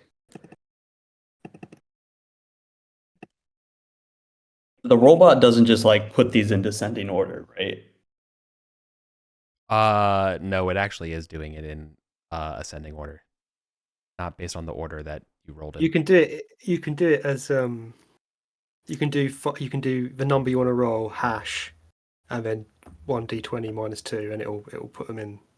Okay, so then for the next one, it's just 2 hash d20 minus 2. Yeah, like that. Okay, so I didn't get either of those. That's probably the better way to do it. Yeah. Yeah, because otherwise, if it's ordering them, it's just going to only be the beginning ones. There's a command you can put at the end of the d20 to make it so it doesn't do it ordered, but I don't remember what it is. I'd have to look at the documentation for roll them. It's 1, 2, 3, 4, 5, 6, 7, 8. Okay. 8 d20 minus 2. God. Oh, those are all terrible. They're all gone. And the whole book is just burning up in front of you. Oh my god. Why that one? Oh. Goodbye, Punneling Fists of Arexor, whatever you were, and Bractros Effect. I'm sure you were cool. Yeah. 1, 2, I listened to that 3, band in high school. 4, 5. Okay, 5.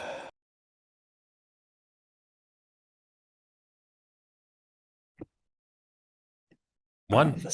The second to last one was Phantasmal Force. That's cool. That's good. Well, that's a good one. Okay. So I managed 4 out of 20. Wow, that's quite unlucky. I mean, Oh, nailed it. nailed quite, it. quite unlucky there. Okay, so what were they? You said Basil's doubles length of torch. Yeah. So a torch that's lit, you can cast that spell to double it. Enlarge. What increases my attack size or actually makes me bigger? Or Yeah, it makes you bigger, doubles your size, which also conveniently means that you can attack with a melee weapon to anybody within near range. Okay. How big is the floating disc and how long? That's just like Shadowdark. Okay. That one has an equivalent. Yeah, and Phantasmal Force. Yeah, I don't know about that one. I'm gonna have to figure that one out. Okay. Cool. I'll give you the. Unless you create like an illusionary scene, doesn't it? But I don't know Yeah. how that translates into Shadow Dark mechanics. That's fine. Doesn't need it. Yeah, I mean we can figure it out later. No, I actually love the low key, like you just get the spell from a different set of rules, and you just as a wizard, you just get to know something that's fucking not even sensible. Yeah. So those spells are gone now from the spellbook. The ones. That Oh you yeah, can, they're destroyed. Okay. Okay. I'm glad I'm not playing a wizard. Here, you picked the dumb wizard to study this. Where are the pictures? As you just like scrolling through the book.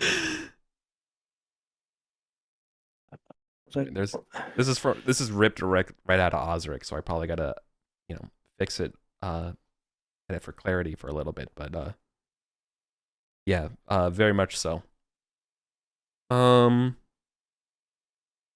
Yeah, so you can basically just turn an entire room up to I guess near into whatever base you want it to be, whatever kind of terrain or anything like that. Nice. I can turn it into whatever terrain I want. Yeah, illusionary terrain. Oh, illusory okay. terrain. Yeah. I turn it into no terrain and everybody falls into the void. Yeah, everyone just falls through the map T-posing. Yeah. Okay. This would be a level 3 spell? Yeah.